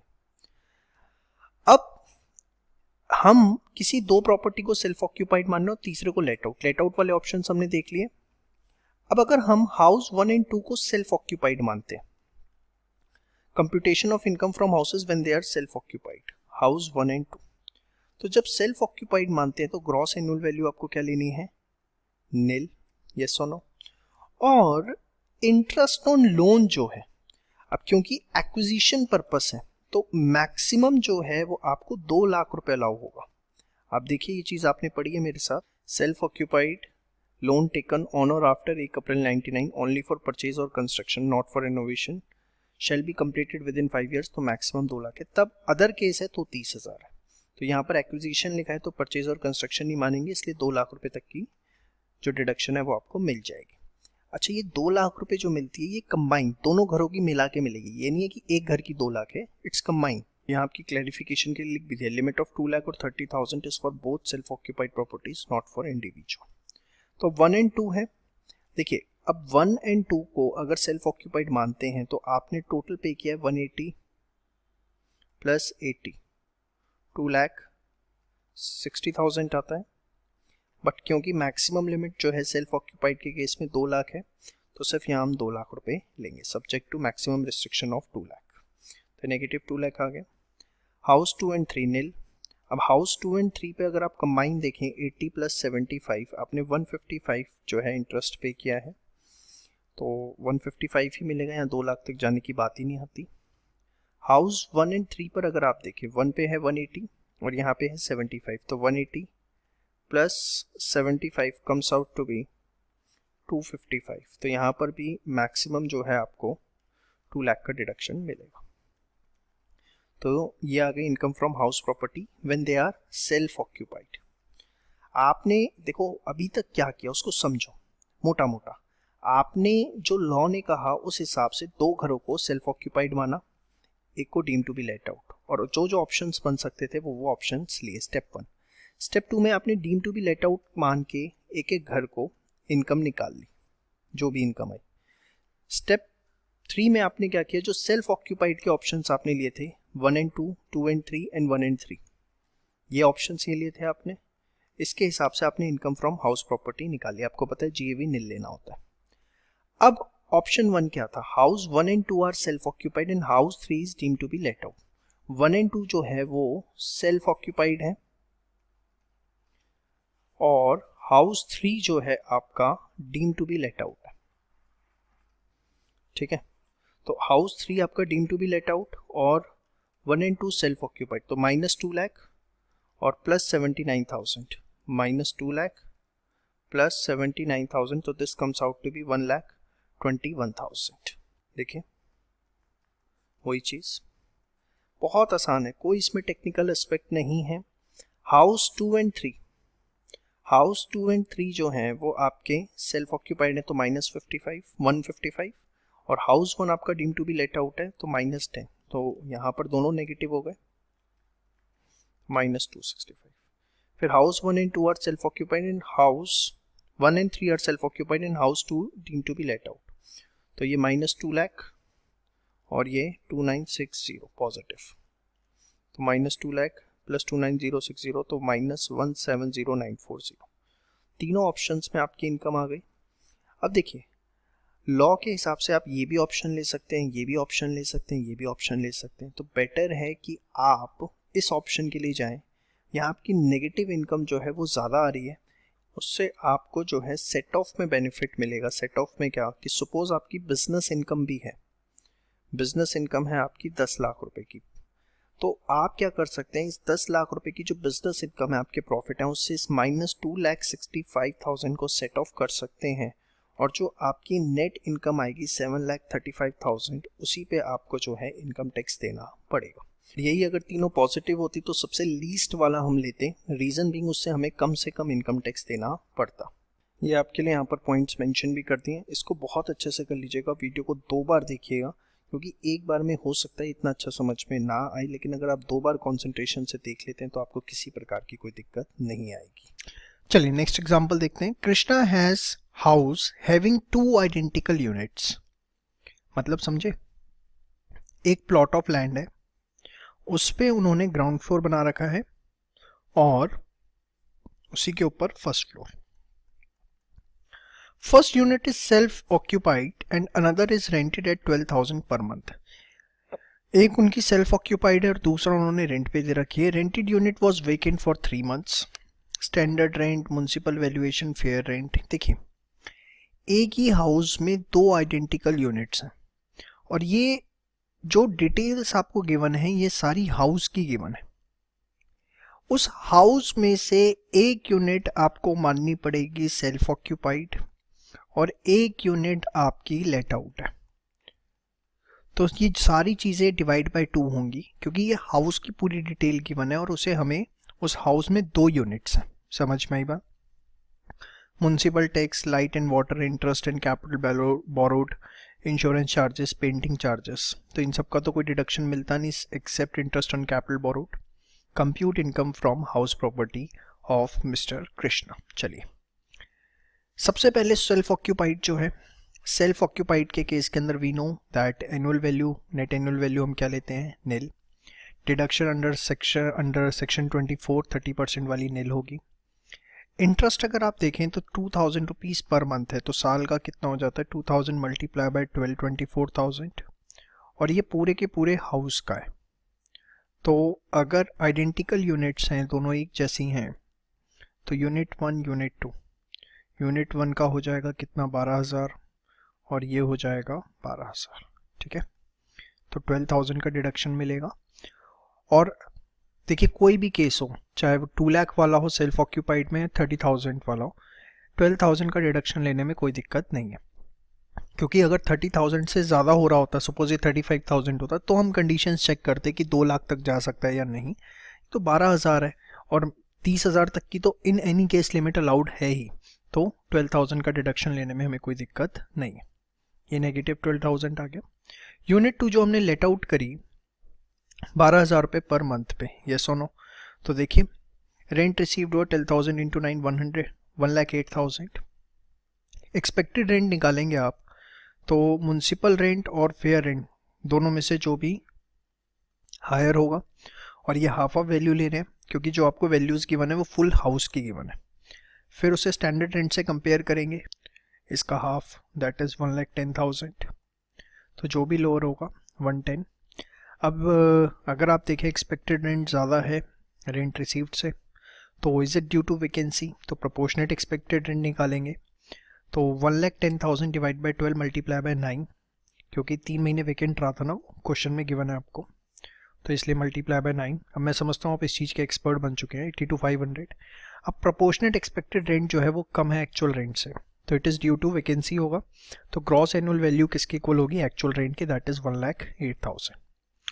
म्युनिसिपल टैक्सेस की अगर आप बात करें तो देखिए 12% है, पेड गिवन है, तो 244 का 12% और उसका हाफ कर देंगे, 12% ऑफ 2,44,000 उसका हाफ।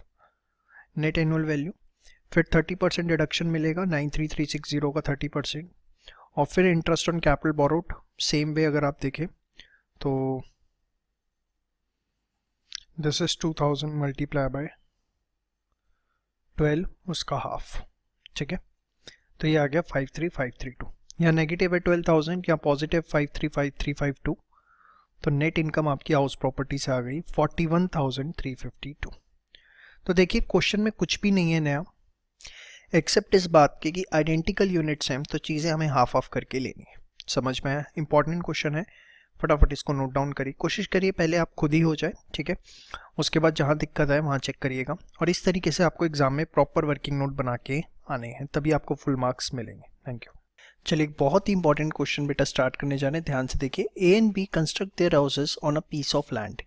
एक पीस ऑफ लैंड पे उन्होंने अपने घर बनाए। Built up area of each house is 1,000 square foot. मतलब ये पूरा एक प्लॉट था जिसपे 1,000 स्क्वायर फुट पे ए ने बनाया और 1,000 स्क्वायर फुट पे बी ने बनाया, ठीक है। दोनों अलग अलग एसएससी हैं। ए ने अपनी कंस्ट्रक्शन स्टार्ट की 1 अप्रैल 17 को और कंप्लीट करी 31 मार्च 18 को। बी ने कंस्ट्रक्शन स्टार्ट करी 1 अप्रैल 17 को, बट उनकी कंप्लीट हुई 30/6/18 को। बी ने लेट आउट किया फर्स्ट फ्लोर 15,000 रुपये पे 1 जुलाई से 31 दिसंबर के लिए, और ऑक्यूपाइड रखा entire house for rest of the period. मतलब कहीं ना कहीं ये हिंट मिलता है कि बी ने जो 1,000 स्क्वायर फुट पे ये बनाया था उस पर 2 फ्लोर बनाए, ground floor, first floor. First floor को लेट आउट किया कुछ पीरियड के लिए, ग्राउंड फ्लोर सेल्फ ऑक्यूपाइड रखा, ठीक है। उसके बाद इंफॉर्मेशन आपको गिवन है fair rent of each unit. यहाँ उन्होंने और क्लियर कर दिया कि 1000 स्क्वायर फुट पे ए ने भी 2 यूनिट बनाए हैं और बी ने भी 2 यूनिट बनाए हैं, ground floor and first floor. और किसी भी एक यूनिट का, पूरे हाउस का नहीं, एक यूनिट का जो फेयर रेंट है वो इतना है, म्युनिसिपल वैल्यू इतना है, म्युनिसिपल टैक्सेस ए और बी ने जो पे किए, हाउसिंग लोन जो ए ने पे किया और बी ने पे किया लिया, मतलब 20 लाख 12% और 12 लाख 10% पे इस स्टेट पे, कोई रीपेमेंट 31 मार्च 2019 तक नहीं हुई। Compute income from house property for the previous year 1890। अब ध्यान से देखिए, इस तरह के क्वेश्चंस में जब आपके पास क्वेश्चन है, देखिए बी के केस में तो उन्होंने लेट आउट किया फर्स्ट फ्लोर, तो उनके लिए तो हम दो चीज़ें निकालेंगे, एक सेल्फ ऑक्यूपाइड वाला जो उनका ग्राउंड फ्लोर था, और फर्स्ट फ्लोर जो उन्होंने लेट आउट रखा कुछ पीरियड के लिए। अगर आपने एक दिन के लिए भी लेट आउट किया तो हम उसे अदर केस में लेते हैं। बट ए ने तो जो अपना 1000 स्क्वायर फुट पे 2 फ्लोर बनाए, फर्स्ट सेकंड या ग्राउंड फ्लोर और फर्स्ट फ्लोर, उन्होंने तो कुछ भी एक दिन के लिए भी उसे लेट आउट नहीं किया। आप देखो कहीं लिखा हुआ है ए ने कुछ लेट आउट किया, चाहे मैं कह रहा हूँ ए ने भी 2 फ्लोर बनाए, ground floor and first floor, but A ने कुछ भी लेट आउट नहीं किया। और मैंने ये बात आपको बताई थी, एक प्लॉट ऑफ लैंड पर अगर आप मल्टीपल स्टोरीज की बिल्डिंग बना रहे हैं और सारे आपने सेल्फ ऑक्यूपाइड कर रखे हैं तो आप उसे एक ही यूनिट मानेंगे, मल्टीपल यूनिट्स उसे नहीं माना जाएगा। मल्टीपल यूनिट तब माना जाता है अगर आप उसमें से कोई एक फ्लोर लेट आउट कर देते, जो कि बी के केस में। तो ए के केस में तो कोई दिक्कत ही नहीं है, सारा का सारा सेल्फ ऑक्यूपाइड है, और सेल्फ ऑक्यूपाइड है तो नेट एनुअल वैल्यू नील होगी, स्टैट्यूटरी डिडक्शन नील होगी। इंटरेस्ट ऑन बोरिंग हमें देखना है, वो भी बड़ा आसान है। ए ने लोन लिया 1 अप्रैल 17 को, कंस्ट्रक्शन कंप्लीट हुई 31 मार्च 18 को। वी नो वेरी वेल कि जिस दिन आपकी कंस्ट्रक्शन कंप्लीट होती है उससे पहले का जो 31 मार्च तक का पीरियड होता है, यहाँ ये पीरियड जो है प्री कंस्ट्रक्शन कहलाता है। लेकिन उन्होंने तो लोन ही कब लिया है, 1 अप्रैल 17 को। देखो कितनी कंफ्यूजिंग डेट दी उन्होंने, जानबूझ के 31 मार्च 18 दी ताकि बच्चे कंफ्यूज हों, और हमारे बच्चे कंफ्यूज हो जाए ऐसा हो सकता है। हमें पता है 31 मार्च 17 तक का पीरियड प्री है, उसके बाद का सारा पीरियड जो है पोस्ट है, तो प्री का तो कोई इंटरेस्ट बनता ही नहीं क्योंकि लोन ही कब लिया है, 1 अप्रैल 17 को।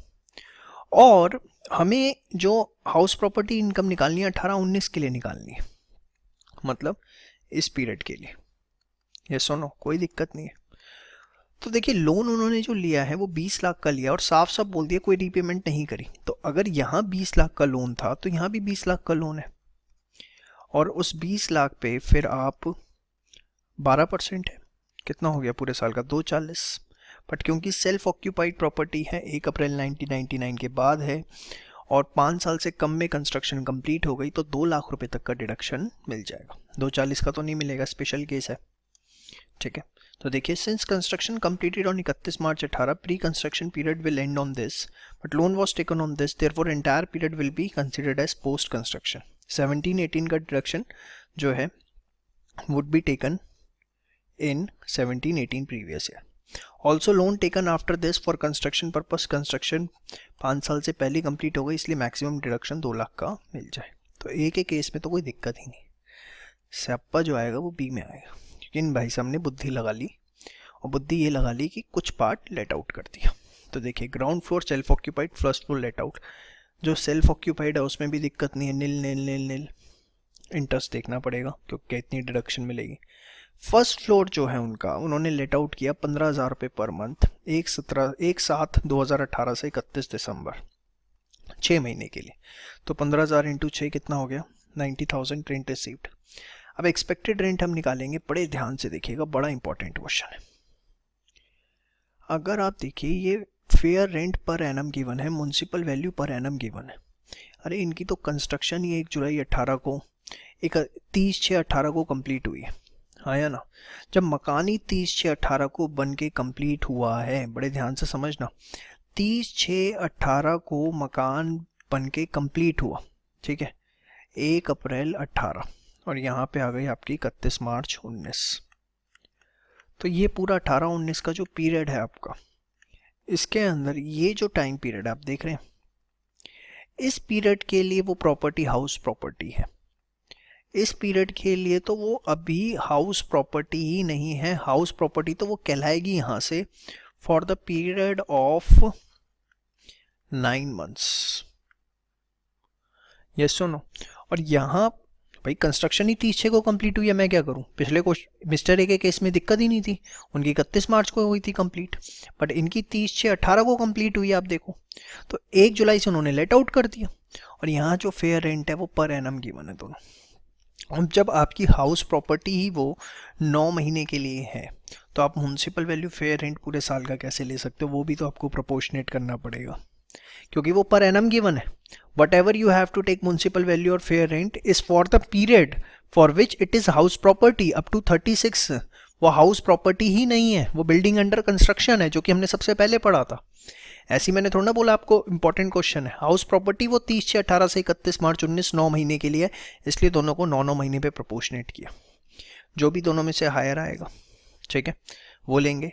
अब स्टैंडर्ड रेंट क्वेश्चन में आपको देखिए गिवन है, स्टैंडर्ड रेंट आपको क्वेश्चन के अंदर गिवन नहीं है। उसको अब हम कंपेयर करेंगे किससे? रेंट रिसीव्ड से। तो आप देखिए रेंट रिसीव्ड ज़्यादा है, तो ग्रॉस एनुअल वैल्यू आपकी आ गई। यस और नो। अब म्यूनसिपल टैक्स बेटा इन्होंने पे किया कितना? 8,000 रुपये। एक प्रॉपर्टी जो सेल्फ ऑक्यूपाइड है उसको हटा दो, नेक्स्ट हाफ 4,000। यस और नो, उसका मिल जाएगा आपको यहाँ पे। समझ में आया? 86 आ गया, 30% डिडक्शन। अब आते हैं इंटरेस्ट ऑन बोरिंग्स में, बड़ा ये ज़बरदस्त ये भी। इन्होंने भैया अपनी कंस्ट्रक्शन कंप्लीट करी 30/6/18 को। ये सुनो बोलो, 30/6/18 को कंस्ट्रक्शन कंप्लीट करी, तो 31 मार्च 18 इससे तक का जो पीरियड है वो क्या कहलाएगा? प्री। हाँ या ना? और इन्होंने लोन लिया था 1/7/2017 को, तो 9 महीने का टाइम पीरियड प्री है। तो 12 लाख का 10% फॉर 9 मंथ्स 90,000 इंटरेस्ट बनता है फॉर प्री कंस्ट्रक्शन पीरियड, जो कि 5 इंस्टॉलमेंट्स में मिलेगा। फिर इस साल जो है आपका 18-19, जो कि 31 मार्च 19 तक जाएगा, वो आपका सारा का सारा पीरियड जो है वो क्या है? पोस्ट है। तो 1 अप्रैल 18 से 31 मार्च 19, 12 लाख का 10%, 1/20। अब ये 1/20 तो पूरा मिल जाएगा, लेकिन ये कितने इंस्टॉलमेंट्स में मिलेगा? 5 इंस्टॉलमेंट्स में। यहाँ तक आपको मेरी बात समझ में आती है? पक्का?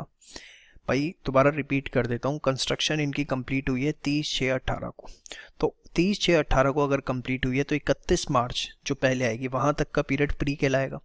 लोन इन्होंने लिया था 1/7/17 को, तो 1/7/17 से लेके 31 मार्च 18 ये जो 9 महीने का पीरियड है ये प्री है। उस पर आपने इंटरेस्ट निकाला जिसका 5 इंस्टॉलमेंट में डिडक्शन मिलेगा। उसके बाद 1 अप्रैल 18 से 31 मार्च 19 जो कि करंट प्रीवियस ईयर है वो सारा पोस्ट है, उसका 1,20,000 बनता है। अब देखिए 5 इंस्टॉलमेंट 18,000 ईच मिलेगा। यस और नो? ईयर, और वो भी अब 2 पार्ट्स में डिवाइडेड है, तो 9,000 ग्राउंड फ्लोर और फर्स्ट फ्लोर। तो देखिए सेल्फ ऑक्यूपाइड जो कि ग्राउंड फ्लोर है, लेट आउट जो कि फर्स्ट फ्लोर है। प्री कंस्ट्रक्शन 90,000 का हाफ किया सबसे पहले, क्योंकि दोनों में डिवाइड करेंगे 45 और वो भी 5 इंस्टॉलमेंट में, तो 9,000। और ये 120 है पोस्ट कंस्ट्रक्शन, दोनों का हाफ ऑफ हो जाएगा, तो ये 69 और 69। जो लेट आउट है उसकी तो कोई दिक्कत ही नहीं। जो सेल्फ ऑक्यूपाइड है उसमें हमें देखना पड़ेगा कि लोन 1 अप्रैल 99 के बाद है। यस। कंस्ट्रक्शन पर्पस के लिए और कंस्ट्रक्शन 5 साल में कंप्लीट हो गई। जी हाँ, तो 2 लिमिट कितनी है? 2 लाख तक की, तो कोई दिक्कत नहीं है। यहाँ भी हम 69,000 का डिडक्शन ले लेंगे। यस और नो? तो देखिए कंप्यूटेशंस बहुत अच्छी हैं इस क्वेश्चन में, दोनों में ही नेगेटिव इनकम आ गई इनकी। इनकम फ्रॉम हाउस प्रॉपर्टी अगर आप देखें तो इनकी नेगेटिव 77,800। अब नेगेटिव इनकम का भी एक अपना रोल होता है, हम सेट ऑफ चैप्टर के अंदर देखेंगे। बस अभी आप यहाँ पर, क्योंकि उसका और कोई रोल नहीं है, आप नेगेटिव इनकम निकाल के लिख देंगे। क्वेश्चन बहुत ही अच्छा है, wonderful question, exam point of view से वेरी इंपॉर्टेंट। सारे कॉन्सेप्ट A to Z जितने आपने अभी तक हाउस प्रॉपर्टी में पढ़े हैं सारे इस चैप्टर के इस पर्टिकुलर क्वेश्चन के अंदर रिवाइज हो जाते हैं। मतलब एग्जाम टाइम पे एक लौता क्वेश्चन अगर आपने प्रैक्टिस कर लिया तो आपके सारे कॉन्सेप्ट A to Z जो हैं वो रिवाइज हो जाएंगे। इस क्वेश्चन को गलती से छोड़ के मत जाना, बहुत बहुत इंपॉर्टेंट है। एक बार में समझ में नहीं आता, 2 बार देखो, 2 बार में समझ में नहीं आता, 3 बार देखो। क्वेश्चन टेक्निकल है, इस चीज़ को डिनाई नहीं किया जा सकता, क्योंकि इसमें जितने भी आपने कॉन्सेप्ट पढ़े हैं वो सारे के सारे कवर अप होते हैं। ठीक है, फटाफट इसको नोट करिए फास्ट। चलिए नेक्स्ट एग्जांपल देखते हैं। Assessee owns a house in USA. अब बच्चों ने जहाँ देखा यूएसए में हाउस है वैसी क्वेश्चन सरेंडर कर देते हैं। अरे भाई, किसी इंडियन रेजिडेंट का क्या इंडिया से बाहर घर नहीं हो सकता? हो सकता है। अब जो यूएसए में हाउस है उनसे उन्हें रेंट मिलता है 2000 रुपये पर मंथ। वहाँ के म्यूनसिपल टैक्सेस हैं $1500 जो कि पे हो गए।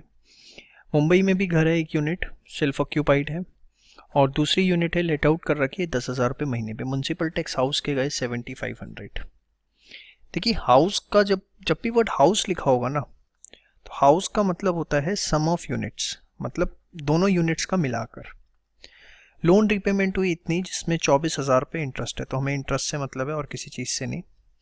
इनकम फ्रॉम हाउस प्रॉपर्टी, तो 3 घर हैं उनके। पहले यूएसए वाला देख लेते हैं। USA house, gross annual value, क्योंकि सिर्फ आपको रेंट रिसीप्ट गिवन है $2000। $1 जो है, अरे इसमें आया नहीं, लिख लीजिए $1 की वैल्यूएशन 45 रुपीज़ इसमें मिला, लिख लीजिए प्लीज़ क्वेश्चन में। तो $2000 इंटू 45 रुपीज़, और $2000 पर मंथ था, तो 12 महीने का, कुछ भी गिवन नहीं है तो पूरे साल का एज्यूम करेंगे। सेम वे म्यूनसिपल टैक्सेस $1500 45 से। नेट एनुअल वैल्यू आ गई, स्टैच्यूट डिडक्शन 30% मिलेगी, तो ये आ गया आपका यूएसए हाउस का इनकम 7,08,750। बताओ क्या था, बस ये कि डॉलर में था इसलिए मुश्किल हो गया। अरे डॉलर में है तो वो डॉलर का रेट बताएगा, उससे कन्वर्ट कर दो। फिर जो मुंबई हाउस है, ग्राउंड फ्लोर, सेल्फ ऑक्यूपाइड है, लिखा हुआ है, तो नेट एनुअल वैल्यू आप उसकी निल लेंगे। इंटरेस्ट ऑन बोरोड कैपिटल, देखिए 24,000 रुपये लोन रीपेमेंट है, पूरे हाउस का मानेंगे, और तो फिर इसको 2 यूनिट्स में डिवाइड करेंगे। 24,000 का हाफ 12,000, 24,000 का हाफ 12,000। और सेल्फ ऑक्यूपाइड प्रॉपर्टी में 30,000 तक तो कोई दिक्कत ही नहीं है, वो तो हर केस में मिलता ही है, ठीक है। इसके बाद जो फर्स्ट फ्लोर है 10,000 रुपये महीने पे, 12 महीने के लिए 120। म्यूनसिपल टैक्सेस 3750, क्योंकि 7500 का हाफ लेंगे। फिर 30% स्टैच्यूटरी डिडक्शन या स्टैंडर्ड डिडक्शन मिलेगा 34,875, और फिर same way interest on borings half मिलेगा 12,000, तो 69,375। तो तीनों घरों का आपकी जो इनकम फ्रॉम हाउस प्रॉपर्टी है वो आ गई। अब आप इसको एक जगह ऐसे प्लस करके दिखा दीजिए, 7,08,750 माइनस 12,000, उसकी नेगेटिव में आई है, प्लस 69,375, ठीक है। तो 7,08,750 माइनस 12,000 प्लस 69,375, तो ये नेट इनकम आ जाती है आपकी 7,66,125 रुपीज़, ठीक है। कोई बहुत ही सिंपल सा क्वेश्चन, जस्ट इसलिए करवा दिया क्योंकि एग्जाम में अगर आप डॉलर देखेंगे तो खामखा फिर घबरा जाएंगे। डॉलर देख के घबराने वाली बात नहीं है, बहुत सिंपल चीज़ें होती हैं। कर फटाफट करिए फास्ट।